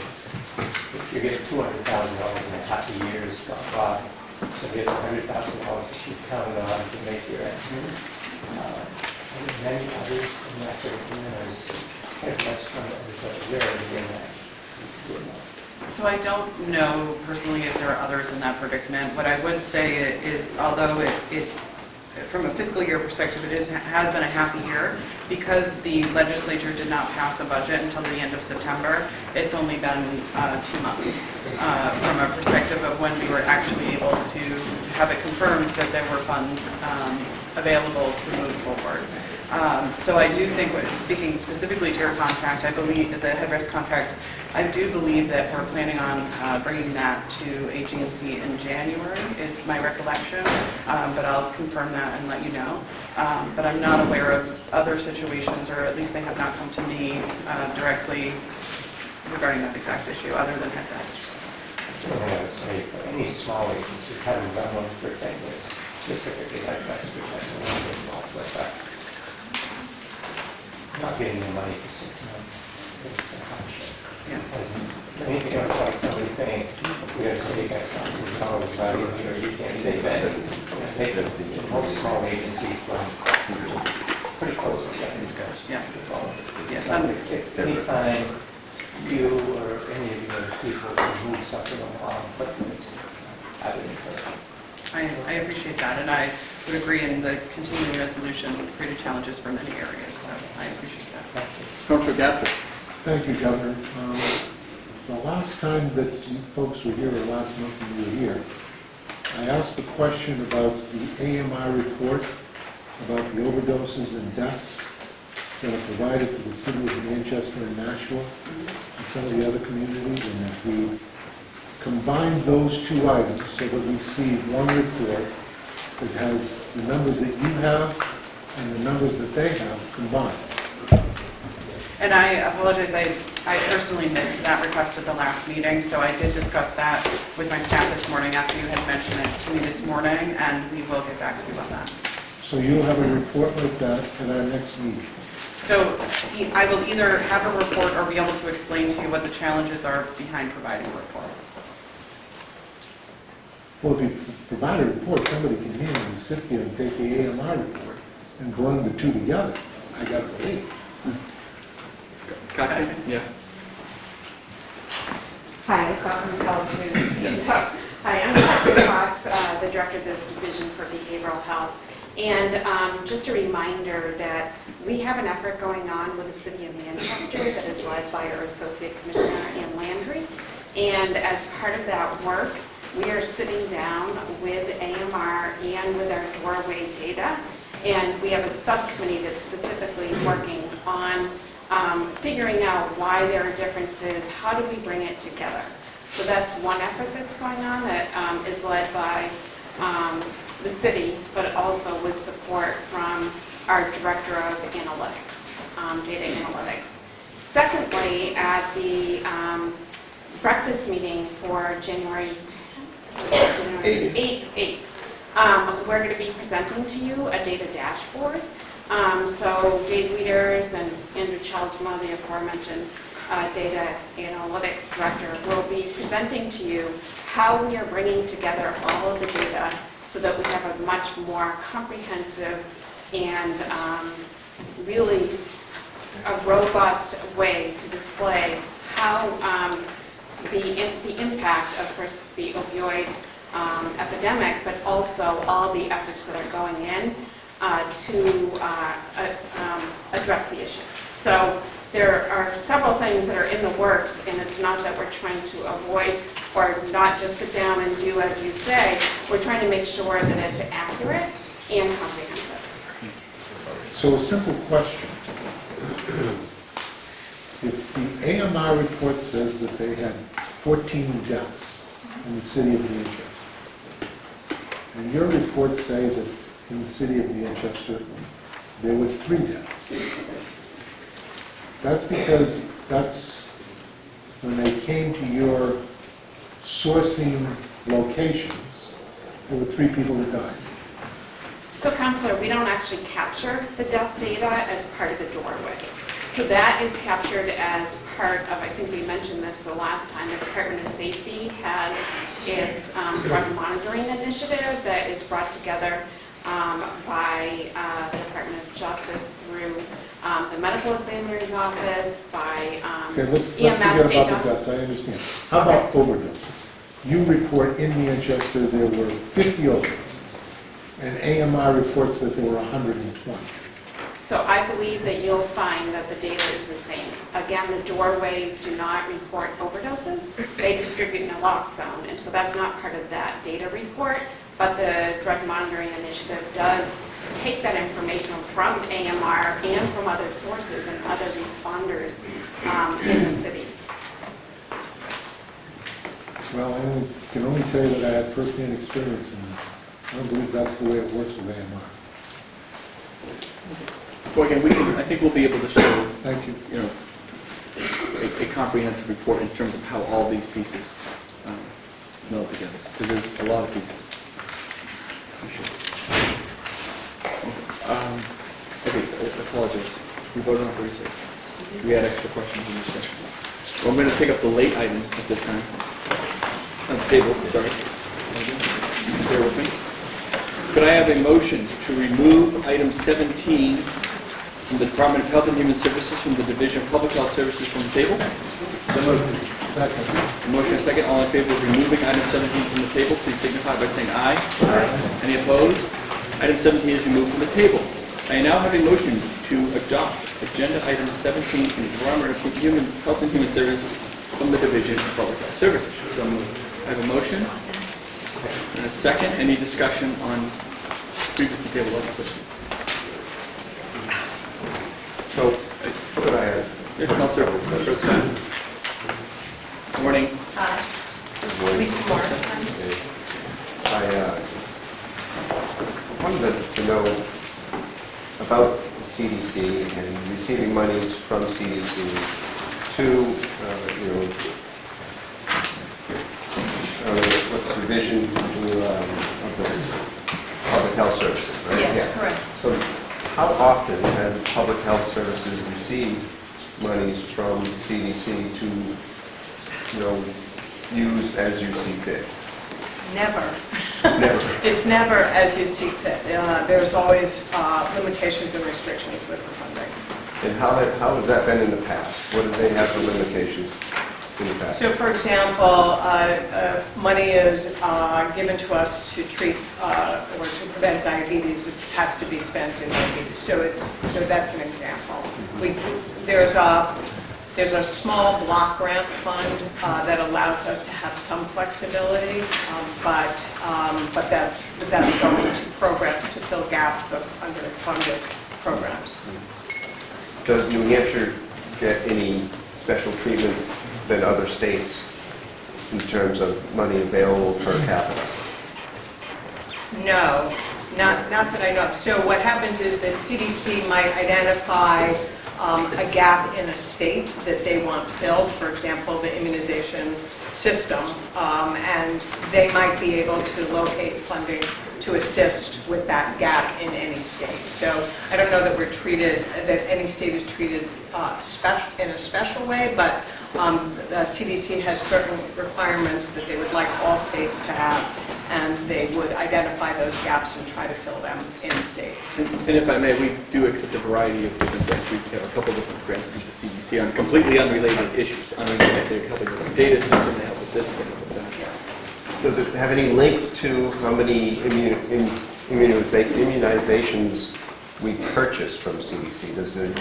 Is there a link to you purchase so many immunizations, you get a certain amount of money back to do for a certain task? I do not believe so, no. The money that they've given us for this system is sufficient in that it will allow us to purchase and implement this system.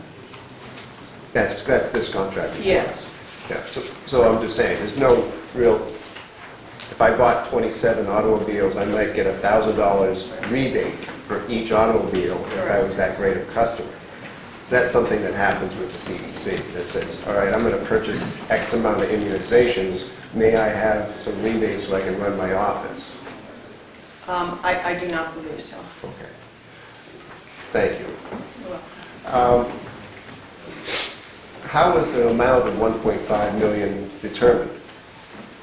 That is the cost to purchase and implement the system and have training as well connected to it. Yeah.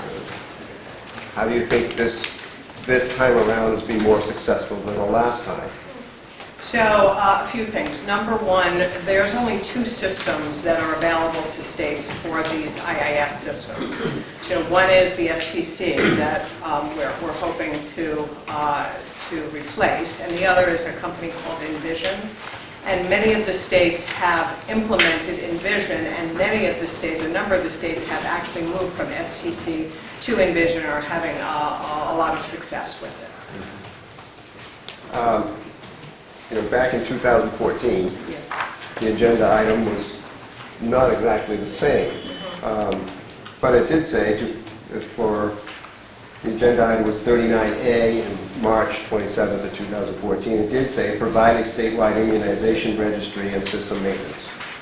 And, there were landmarks here when monies were paid out, including recently, in fiscal year 2019, $118,000 was in the contract. When did the contract not start fulfilling the contract? So the full system is implemented. What we did not do is enroll providers. So, for example, we've been using it all along since 2014 for vaccine ordering and inventory. So we have $27 million of vaccine inventory that this system is managing for us. So, and that equals to 500,000 doses for children, for example, of vaccine. So What we did not do, so there's the ordering and inventory part of the system, and then there's the registry. That's So- not actual purchases of immunizations, is it? It's That is just separate. setting up the inventory structure to receive them and Correct. dispense with them. Okay. Correct, and to make sure that everybody's getting what they need and no more than that. Okay. And that there's no duplication, and just managing, understanding where it's going and so on and so on. So what we didn't do is enroll providers into the system for the registry component. Even though the registry component is up and available to us, we made the decision not to enroll providers because of the problems that started happening around 2017. It started in that way. So we held off in enrolling those providers, and it continued to become more cumbersome. So at that time as well, STC sort of changed their model. They changed their they had a software change. It wasn't compatible. The compatibility with the system wasn't working for us.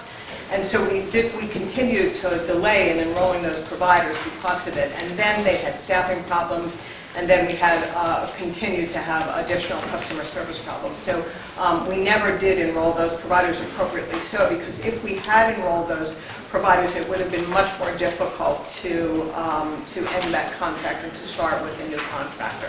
Once those providers, many providers, like 300 of them, once they're enrolled and you have a patient registry, in essence, that to undo that would have been very difficult. So that's why we continued to delay and hoping that things would improve, but they did not. And it ended up that we ended up not enrolling the providers. Correct. And that's the cost, the additional cost of $1.5 million? No. So unfortunately, we have to transition to a whole new system. So a whole new system has to be developed through Envision. They can't sort of you can't just pick like a part of the IIS system. You have to utilize their entire system because of compatibility with their software. So what is the reason for first provider? I don't know their name, but the first provider, what is the reason for the first provider saying that we deserve to be paid the amount that we were contracted for, which was the $1.3 million? Why would they believe that they should receive that kind of money from the state of New Hampshire when, in fact, we do not have a program? So many of those costs, almost all of them, happened on the upfront part where the entire system was implemented. So that money was paid out already. And they did meet their contractual obligations relative to developing and implementing the system. So they were able to meet those parts of the contractual obligations. They didn't meet fully the customer service part of it and answer our questions and make the adaptations that we needed. They were unable to do that. And so we couldn't come to a place whereby we were in agreement. And then the upfront costs were paid. What about the last costs? Were they paid? So in order to continue to do that vaccine ordering system, that vaccine ordering and inventory system, we needed them to do the maintenance on that system, and that's what that money was for. So you call that the maintenance part of the contract? That was the maintenance of that second contract that you spoke of. I think it was like 180, an amendment, like 180, the one in 2017, I believe. All right. So you came to the Executive Council in 2017 for an additional amount? It was for maintenance. There was a needed upgrade as well in order to manage that inventory system. So that brings me back to the same question, the $1.359 million, that was all paid out? All paid out. Even though they did not provide the complete So as I mentioned on the front, on the front end, they implemented the system. That's where the costs were around putting the system in for us. So the system is fully in. The ordering and inventory has been used all along to manage that high volume of inventory that we have, and the registry is available to us, but we decided, because of the problems we were having, not to enroll providers. If we were going to enroll providers, would we have come back and if there was an additional amendment, because there would have been a cost to change the software to enroll providers? They were unable to change the software. They were unable to maintain compatibility with their software upgrades with that system in the way that we needed to. We couldn't come to an agreement with them around adaptations that we needed. But if we did, it would have cost more money with that vendor. I would assume so, that it would have cost more money if they had agreed to do a compatibility change. So we did not pay them to enroll providers and then not get that done. It would have been an additional amendment to that contract that we would have come to Governor and Council with to enroll those providers. So they obviously didn't fulfill the contract, but in a way that you could not give them accountability to say, hey, you signed a contract, you were asked to do a certain thing, and you haven't done it, and you had no way of leveraging them to say, live up to the contract? So the contract was for the standing up the registry, the IIS. Yes. And they did that. So Okay. they did meet their contractual obligations.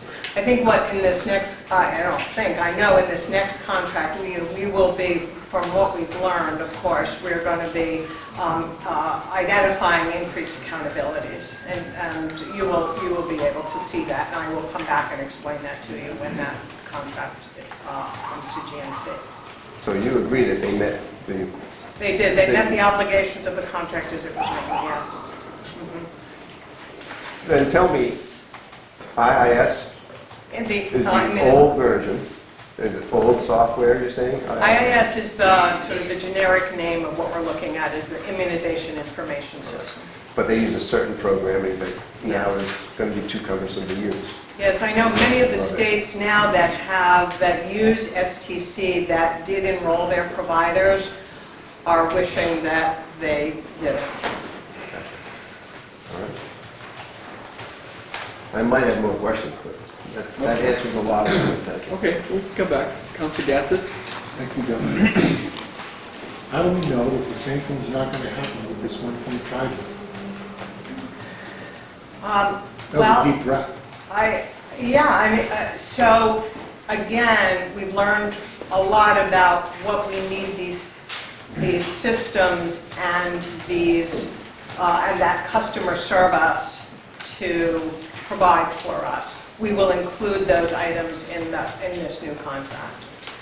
So that if in fact there are, I have no way of saying to you 100% that Envision is going to be 100% effective. Software systems are very complicated, but I do know that the states that are using it, and there are many, are very happy with the use of this particular system. Did you check with those states the first time around when you had the 1.3 million to build the system? Well, we procured it, and these two systems provide. Actually, I think. And I would have to get back to you, but STC was the only system that responded to the procurement. But I will get back to you on that portion. So no other state used anybody else? No, there were states. I don't know when STC and Envision both came on board. I don't know if STC, for example, at that time was the only system. I'm guessing no, but I would have to confirm that. But it was procured, and I believe STC was the only responder to that. And we did. There are states that are using STC, and some of them, few of them, are happy with how their system is working, but it did not work comparably with us and with many other states as well. Well, did we have it up and running? How do you know it didn't work with us? No, we do have it up. We have the So do we have system. a registry today? We have so there's two parts to the IIS, the Immunization Information Registry. One is the inventory piece, the inventory and ordering system, and then there's the registry system, where the providers enroll and you have patient information in there, and patients and families can identify what their immunization schedules are. So that system is in place. What is not in place is we did not enroll providers into that system because of the concerns that we had with the system and its customer service. Why didn't you come back to the council then and tell them we can't do this with this system? And we still haven't spent $700,000 and we've got to go elsewhere. So you never came back to the council to tell them it couldn't be done. So the system costs were on the front end and were already expensed when the system was put into place. They were already expensed. So what we did do is we Expensed or billed? Expensed. So we expensed them, but they never billed it. No, we paid them. We paid them. My question is, did they bill, Yes. They built it, they billed us, and we paid them. not billed, Yes, billed? they built the system. The system is in place right now. We're using it, and we have been using it successfully around ordering and inventory. I'm not looking about ordering. Okay. I'm looking about The registry. the registry. Okay, yes. They told you they were going to build that also. It is built. So we have, We have the system. What we It's not didn't do is populated, enroll if I may. providers. Right, it's not populated. It's not populated. It's a big empty box. We built the box. It's not populated. okay, so it's going to cost us $1.5 million to put them in the box? So we can't just put, So we're going to build a separate box? We're going to build a new system, yes, with federal dollars. It's not as though we haven't been... Please don't say that to me.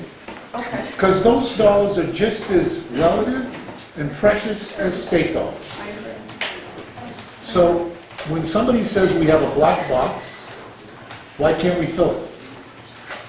We could fill it, but we believe there will be significant problems and it will not work in the way that we need it to. But during your process, you have levels and you knew that when? We started to have concerns around 2017 that we hoped, we always work with our contractors to try to alleviate some of the concerns that we have. It's part of what we do. We work with them, we negotiate them, we meet with them, and so that's what we have been doing. But we've known that we need to change to this new system probably over the last year or so. And so we have been working towards that, and this is the culmination of that. That's the next page is information technology. And The we were last not- payment was made when?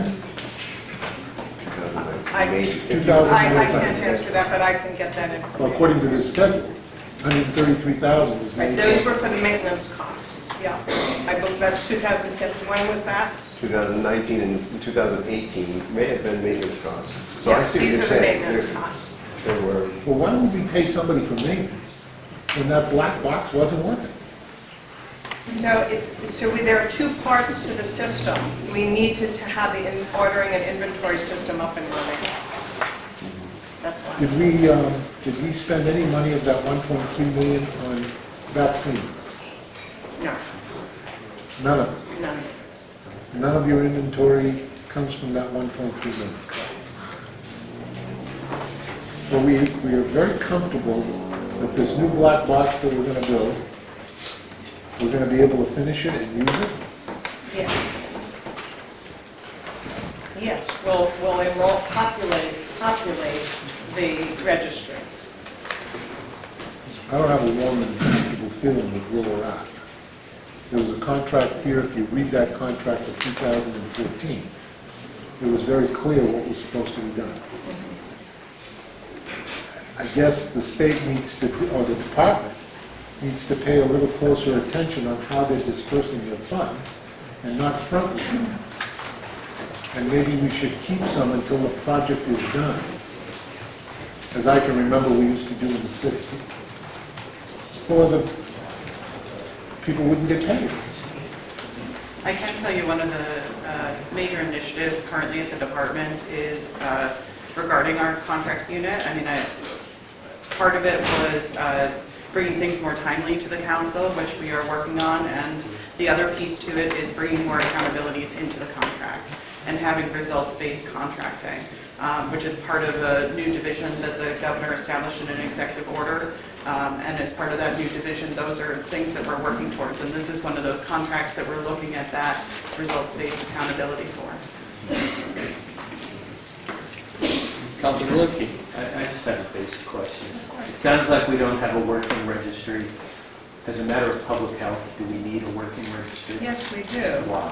We need a working registry because immunizations save lives, and so we want to make sure that providers and individuals and families have the information they need to keep up to date on their immunizations. That's why. I'm prepared to vote for this. Councilor Prescott. I'm prepared to vote for this, but I have a few more questions. Okay, sure. Thanks. I'm not opposed to the registry, not for a second. What I'm opposed to is we're going to build another black box.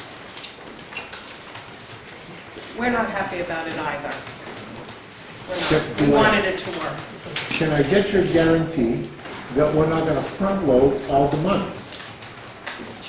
I don't think I can give you that guarantee. It will all depend on the negotiation. It will depend upon that. We will try to negotiate with the company. Can I get you that guarantee? Absolutely. You're spot on. By the way, I want you to make sure you can answer. I'll ask the questions freely, but I think you're spot on in terms of the contracting process and making sure as we go forward, there's got to be accountability, which is why we're kind of redoing how we do a lot of our contracts. And it isn't just HHS, it's throughout all the different departments in the state, because you got to, again, make sure, yes, we're not cutting a check and then saying, I hope you give us I hope you deliver the car. No. It's not the So way they're it's going to work. come to you before they sign that contract, so that you can look at it. Come now. No. We don't have a say. It's got to go to the governor beforehand, before it's signed, so that he can say... Yeah, you can't see contract. Yeah. So that the front load is not there. We will absolutely make sure We'll make that sure the it's governor sees that contract. Boy, I've been trying to get that done for a while. Councilor Pickett. So it's pretty clear that there are disappointments on your contract did not work out the way that it was hoped that it was going to work out. Like other contracts in the state, I remember the MNIS contract back in the early 2000s, which was a lot more money than this. And that didn't work out, and we learned something, and now we have a good MNIS system, we hope, and we hope that this next contract for you will work out, and that you've learned something, and it sounds like you have, about what to look for in this next contract. Correct. Thank you. Yes. Just bear with me. I didn't want to lose you, Yeah. Councilor Prescott. I know you didn't get a chance to answer your question. Just go over what... Get right to you. Yeah, Councilor Gatz just asked about, who bid last time. It's in the contract that there were 5 vendors last time, and you narrowed it down to 2, and then you chose this one. My question is, are you going to do the same process? Are you going to send this out to get contracts for standing up this registry in the same robust way you did it in 2014? I apologize for my error No problem. in understanding how many organizations bid, but because they bid doesn't mean that they have the capacity or to be able to do the job. So within the realm of these IIS systems, there are only 2 entities that CDC has identified that have the capacity to provide the services that we need. So one is STC, that's the current contract, and the other one is Envision. And Yep, those were the 2 finals in 2014. Okay, so those were the 2. STC obviously received higher scores. Yeah. And was used in, as I say, as was used in other states. So we have identified that if we could go out to bid, but since there are only 2 organizations that can provide the service, and one we know we don't want to work with anymore, we are hoping to sole source to Envision. Thank you. Councilor Craig. I think 50 states. Yes. How many do not have a registry? We are the only state that does not have a registry. Further discussion? Okay. Councilor Prescott. I'm just going to be devil's advocate here, Yes. because the CDC says there's only really 2 good vendors, you're saying? Yes. 2 And- vendors that have the capacity to provide the level of immunization system that we need in order to do the ordering, the inventory, and the registry. And you confirmed that? You Oh, verified yes. that? We've had many conversations with CDC about this, and them with us as well, out of concern for the fact that we don't have a fully functional registry. So what I'm hearing is that you gotta rebuild that whole black box, Yes, that's correct. including the inventory. Correct. We'll go right back to square one. So Governor, I'm gonna support this, but I'm gonna depend on you to make sure you look at it before there's anybody that says, we've got a final deal. Because rebuilding that whole box again doesn't make sense to me. And what if they don't bid? What if they don't want to do it? Or have you already talked to them? We have spoken to them, and they do. Yes. You spoke to them before this council voted? Well, you're voting on accepting these funds, accepting and expending these funds, and what they are being, what categorical areas that we're going to use the money for, but we're not, today's vote is not about, you have the opportunity when Envision comes forward to ask those questions. And we will have obviously gone and worked with the governor's office on this. Yes. How do you know, that Envision is giving you a good price? How do you know that CDC says that's a good price and you believe it? How do you verify that pricing at $1.5 million is a good price? Why couldn't they do it for less? It's the question that Councilor Gansas asks all the time. There are 2 entities that provide this service, and their charge is the same. I mean, in 2014, it was 1.3 million. Right. Now it's 1.5. Okay. Thank you. Further questions or discussion? Okay. All in favor of item 17 from the Department of Health and Human Services from the Division of Public Health Services, please signify by saying aye. Aye. Any opposed? Nay. The ayes have it. Okay, I think what we'll do is, that concludes the Health and Human Services items. We do want to do a 5-minute break. I'm getting a sense. Yeah, okay. Let's do 5 minutes and we'll be right back.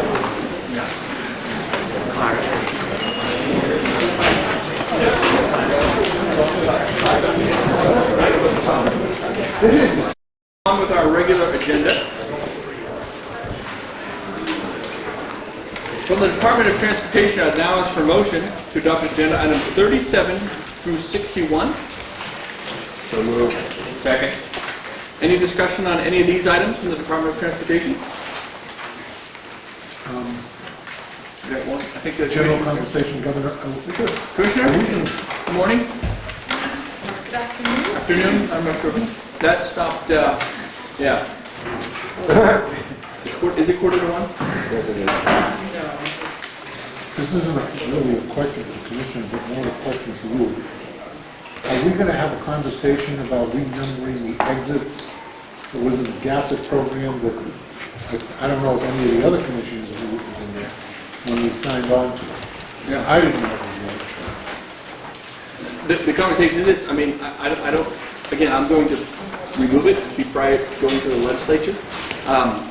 If it counts as your GASSET process, because, I mean, again, this was more of a, after the senior highway plan was signed, I suppose if you wanted to reopen it, I wouldn't have a problem on that issue, I wouldn't have a problem with that, but that's... Can we do that today and just take a vote on it? I don't know if that's even allowed. It might be a statutory issue.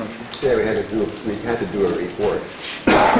We could vote to say, to ask you to reference us when you remove it by request of the Executive Council, because we really didn't discuss it in the GASSET hearing or the GASSET So for the meeting. record, Victoria Sheehan, Commissioner for DOT. To Councillor Walensky's point, the deadline to transmit the GASSET version of the 10-year plan to the governor has passed.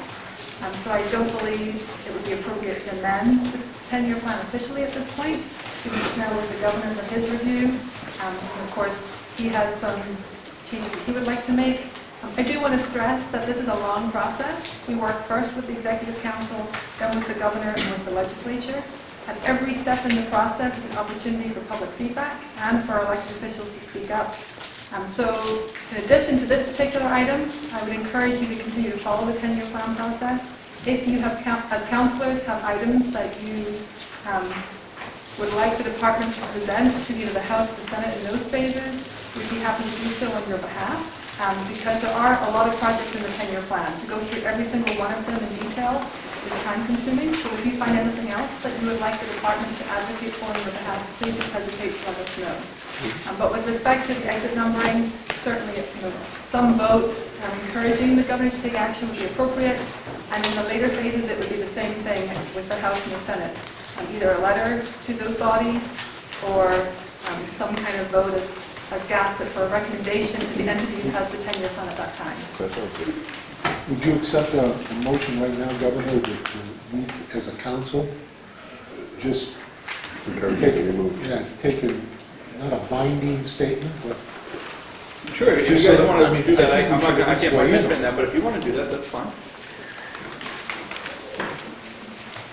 Whether I agree with that or not, there's no notice of that. So I think the best you can do is ask the governor to put it on as a notice item for the next meeting, and then take it up there. And I wouldn't put it up as a notice item because that would imply that I would take a governor and council. That's the only reason. So I technically wouldn't participate in that, but there's no public notice of you're raising this now prior to you just raising it. That's my only If it may perhaps be a breakfast agenda item, and it would be public but not a government council. I just want to be on the record that I don't support changing the numbers. Sure. I think you are now. I want to be on the record that I wasn't apprised of it. There was in there, it wasn't discussed openly. But I don't have enough information to say yes or no. when do I should know off the top of my head, what's the deadline for me sending it to the legislature? I believe it's January 15th. So there would be time for discussion of reference appropriate time. I guess I would leave it here. If you want to have a further discussion at the breakfast meeting, I think that's a very potentially a good idea. Or if you wanted to do a letter as a group or a letter as individuals, whatever it might be, I won't send anything on to the legislature until after the 8th. Until at least at a minimum we all get together again. Does the council want to discuss this at January 8th meeting? Yes or no? Breakfast meeting? Yes, breakfast meeting. Bring it up. Okay. We'll ask the commissioner to be there to discuss it with us. Certainly. We'll do a small presentation to say blah, blah, blah. Happy to hear it. Very good. You're listening to me. All right. Great. Further discussion on any of the other items. I was looking at Council Cranston because in my head I'm going, I think Littleton would become 120 or 123. You're not a 123 guy, right? You're a 121 guy. Got to move this along now. We're all eating too much chocolate. We got to get that. Way too much chocolate. Okay. Any further discussion on any of these items from the Department of Transportation? Seeing none, all in favor signify by saying aye. Aye. Any opposed? The items are approved. I now ask for a motion to adopt agenda item 62 from the Community Development Finance Authority. So moved. Second. Any discussion?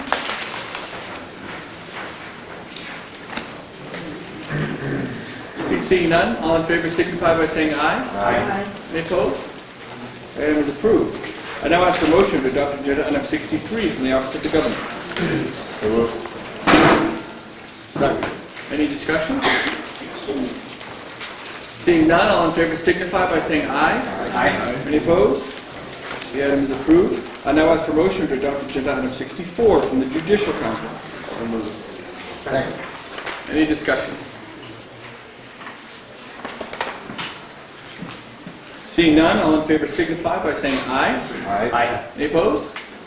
Item 64 is approved. I now ask for motion to adopt agenda items 65 through 71 from the Office of Strategic Initiatives. So moved. Second. Any discussion? Just a comment, right? The director might be with us. No, actually, just a comment. The students that are still here from Munster. Yes. So I see that one's on, plus obviously the importance of weatherization. Oh, yeah. With, as we, I guess we're forecasting some cold weather. So Hopefully. money's being out, being spent. So you're all on the agenda today. Nice. Well, now let's see if they vote for it. I got my fingers crossed.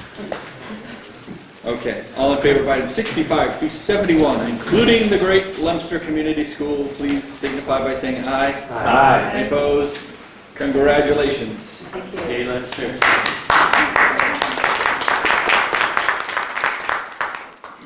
I now ask for a motion to adopt agenda item 72 from the Department of Information Technology. So moved. Any discussion? Seeing none, all in favor signify by saying aye. Aye. Any opposed? The item is approved. I now ask for a motion to adopt agenda items 73 and 74 from the State Treasury. So moved. Second. Any discussion?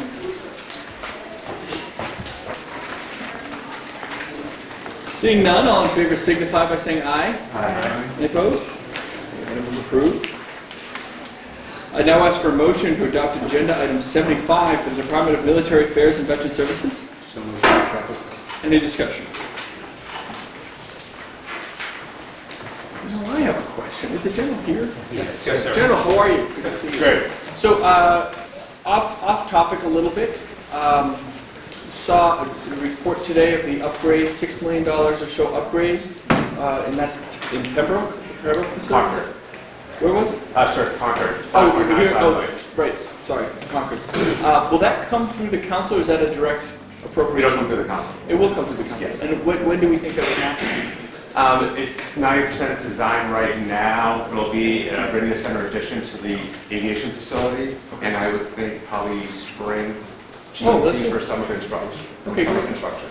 So, this summer's construction? Yeah. Oh, that's great. It's a fiscal year 20, federal fiscal year 20 appropriation. Okay, about $6 million, is that right? Great, okay, great. Okay, all in favor of item 75, please signify by saying aye. Aye. Any opposed? 75 is approved. I now ask for motion to adopt agenda item 76 from New Hampshire Employment Security. So moved. Second. Any discussion? Seeing none, all in favor signify by saying aye. Aye. Any opposed? The item is approved. I now ask for a motion to adopt agenda items 77 through 83 from the Department of Business and Economic Affairs. So moved. Second. Motion is second. Any discussion on any of these items?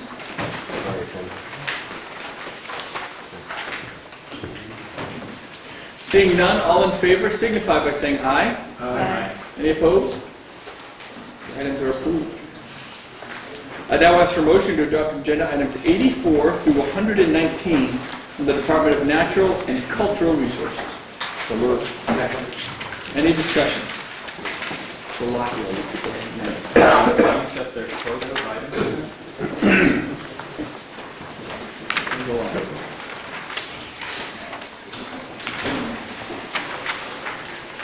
Seeing no questions or discussion, all in favor signify by saying aye. Aye. Any opposed? Items are approved.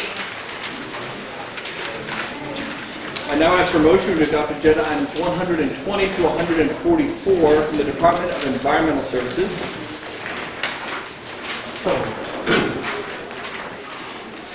Second. We have a motion and a second. Any discussion? Yes, of course. Councilor Pignatelli. Is Rainey still here? Yeah, I think so. May have overdosed on some chocolate. I imagine it's the boathouse. It's the boathouse.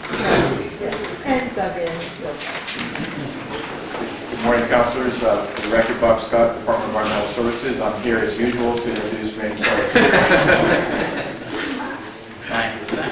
Good afternoon. So my questions revolve around 138, 141, 142, 143, and 144.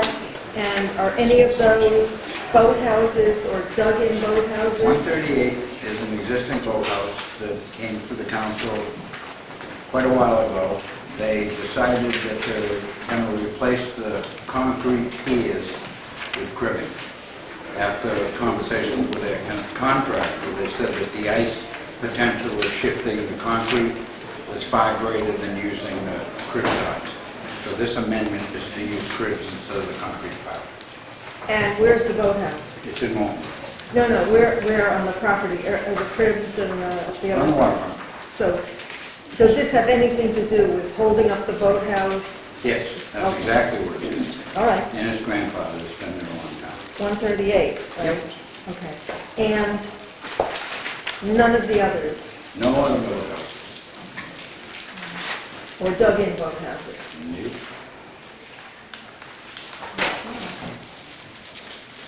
Good work, then. Do you own boats? I was always curious. I do own several boats at our camp. Yeah. And No houses there? I would never have a boathouse because I believe that they don't belong on our lakes. Who can build over land and water that they don't own? So water is held in trust for all of us. Do you keep them on like a slip or something? No, we carry them up. Oh, you put them in? Yeah. Well, there's a I'm not a boat guy, I kayak, don't a know. canoe, and a small 10 horsepower fishing boat and rowing boat. Oh, nice. So none of them are very large, but I've watched a boathouse on our area of the lake that was almost ready to fall into the water maybe 25 years ago, right opposite Kleins Island, and be improved over the years.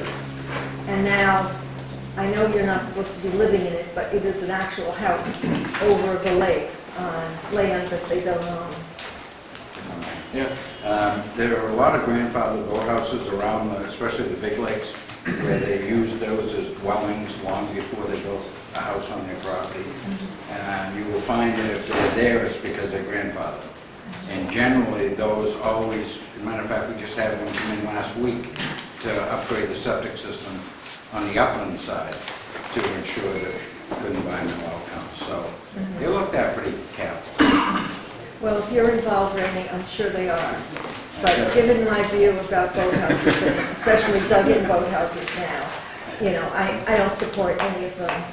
And, you know, when Peter Spalding was on the council with me, we were at least two people who believed that. Oh, Peter? You can add him in again from this one? Oh, yeah. I didn't know. Yeah. You should talk to Peter sometime about why he was supposed to win. Thank you. Any further questions on any of these items? Okay. Seeing no further discussion, all in favor of these items, sorry, bear with me. Items 120 through 144. Please signify by saying aye. Aye. Any opposed? Yes to 138. No to 138. Yes, Right. I'm opposed to 138. You said, is anyone opposed? Yeah, you got me, you're right. Good grammar. I will join my colleague on 138. Okay, there's Thank you. So will I, no, I'm only kidding. Oh, okay, so we have the two no votes on item one, the affirmative How no did vote. you vote? I voted for yes. Okay. All right, so Thank with that, you, all the Andy. items have been approved. Clearly too much chocolate at the table.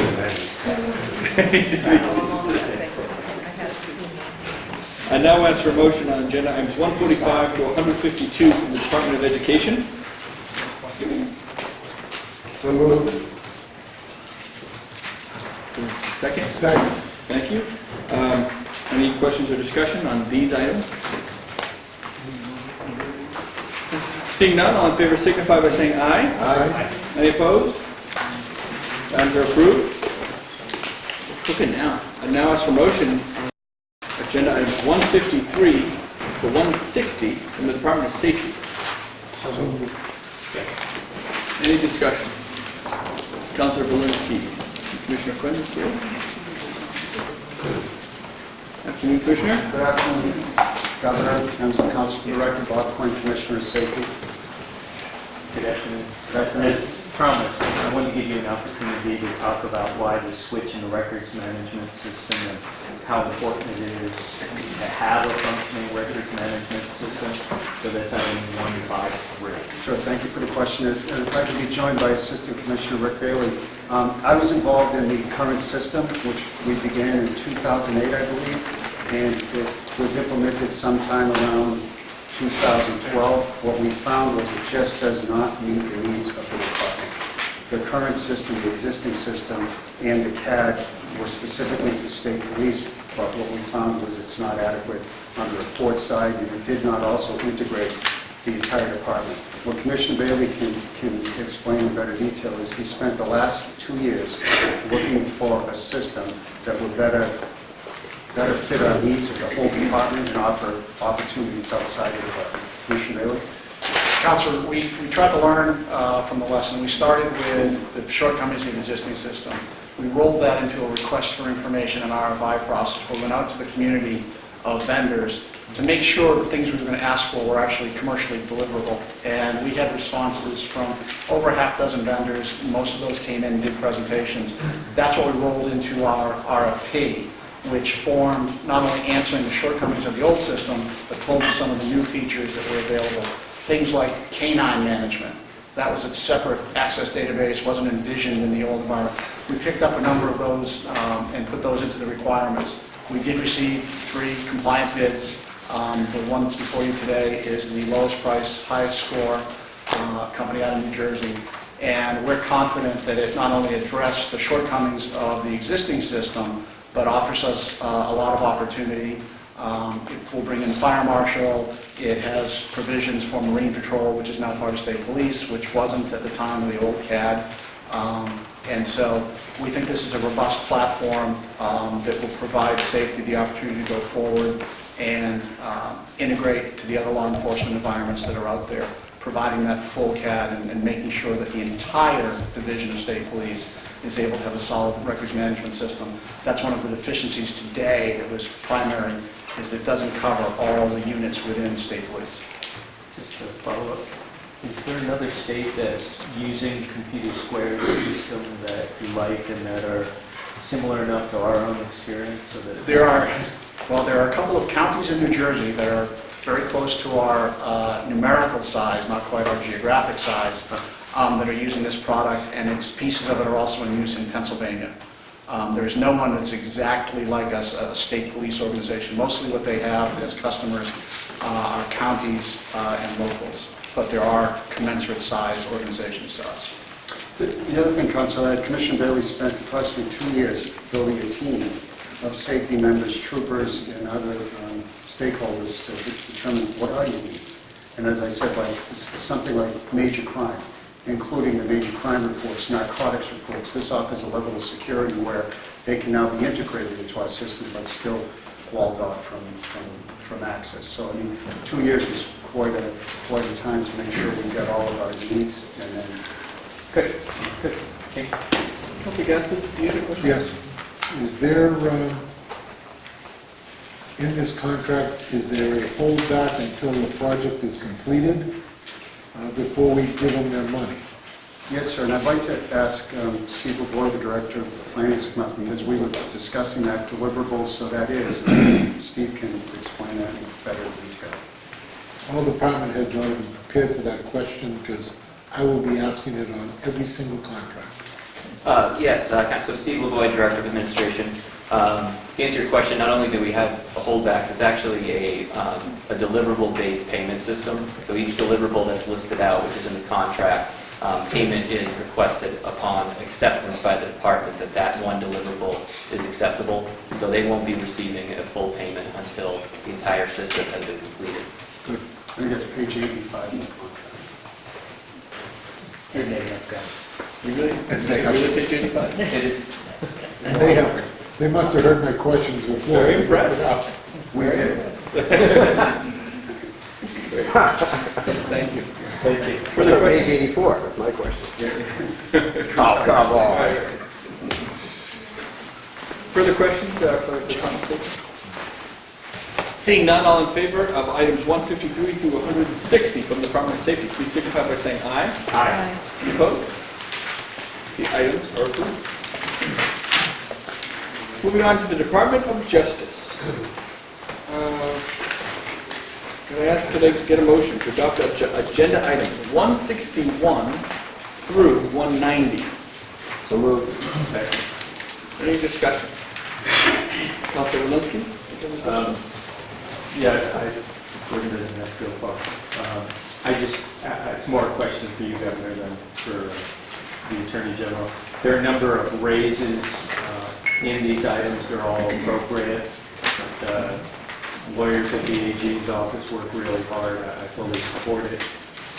But I feel the same way about other state employees. And I'm just wondering when and if we're going to see the fact finders report for our consideration once it makes it through the SEA. Fact finders report for the council's consideration? Yes. I will not be bringing the fact finders report for the council's consideration. May I ask what? Why? When you don't have to answer it, but I do want to ask. Well, it's part of the negotiations for the state contract between the state and the unions. That's something that our office handles independently of this body. You did send a blast email to everyone, and we received that. I don't think the email accurately characterized fact finder's report, and I think... Well, you're not part of those discussions, Counselor. That's like those discussions between the union and my office that are, again, it would be, we're pushing a limit here because I cannot breach, nor should either side breach those discussions. That's part of the process. But you have a statutory option to send it to us. I just want to make... But again, I have an option, I could do that. Yeah, Sure, yeah. but why would I send something if I don't agree with it? Because you publicly characterized it in a way... No, this is not, I understand you want to have a political PR here, but at the end of the day, this is not the purview of the Executive Council. No, I It's want not. a transparent process that's accurate and fair. That's what I It's want. been very transparent, been very accurate, been very fair, and again, it's not part of the Executive Council purview. Except for the statutory option to give it to us.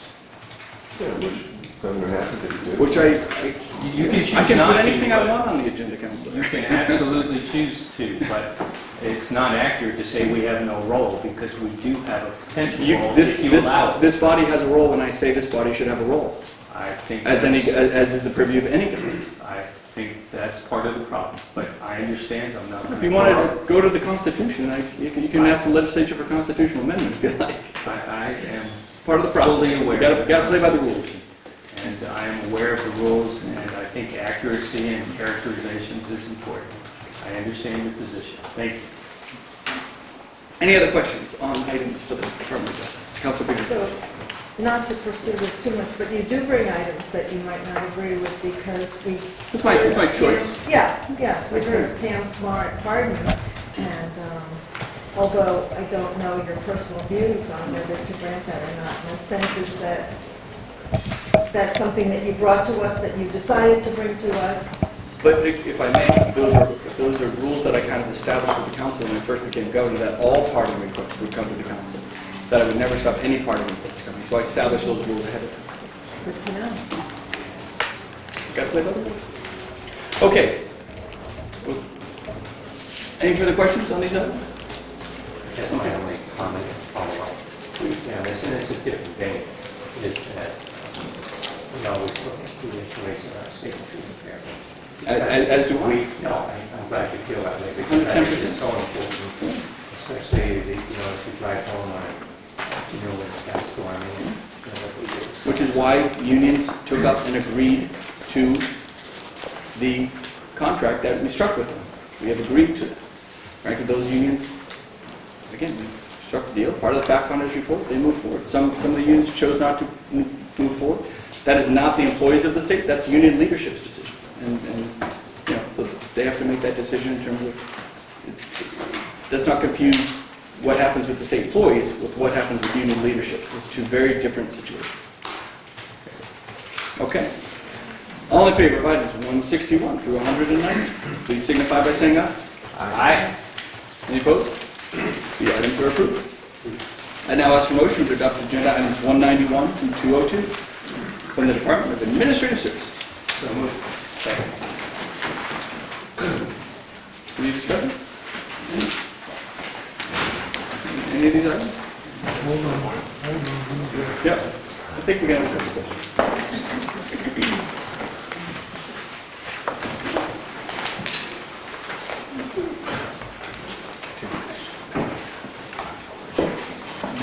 Two over. You just guessed it. Good. You guessed right. One on the table, item 105? Yes, the table item. Do you want to take the table item? Yeah, do you want to take that off the, well, Make a motion to take off the table item? Second. 185? so, I'm kind of looking at the group generally. There's a request to maybe take item 105 off the table prior and lump it in with all these other items. Is that okay? Because it may need co-occurring question. Can I get a motion to remove item 105 from the table? Second. Any, all in favor of removing item 105 from the table, please signify by saying aye. Aye. Any opposed? Item 105 is now removed from the table. And so, sorry, Councilor, did you have a question? Yes, question.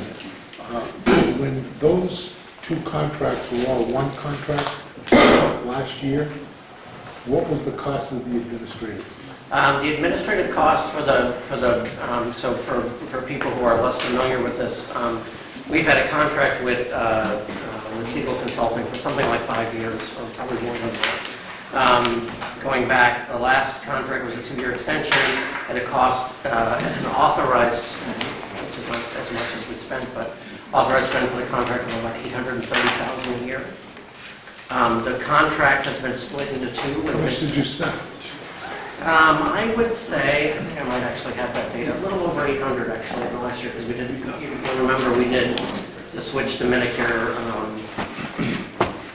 We probably spent about 10 grand less than that.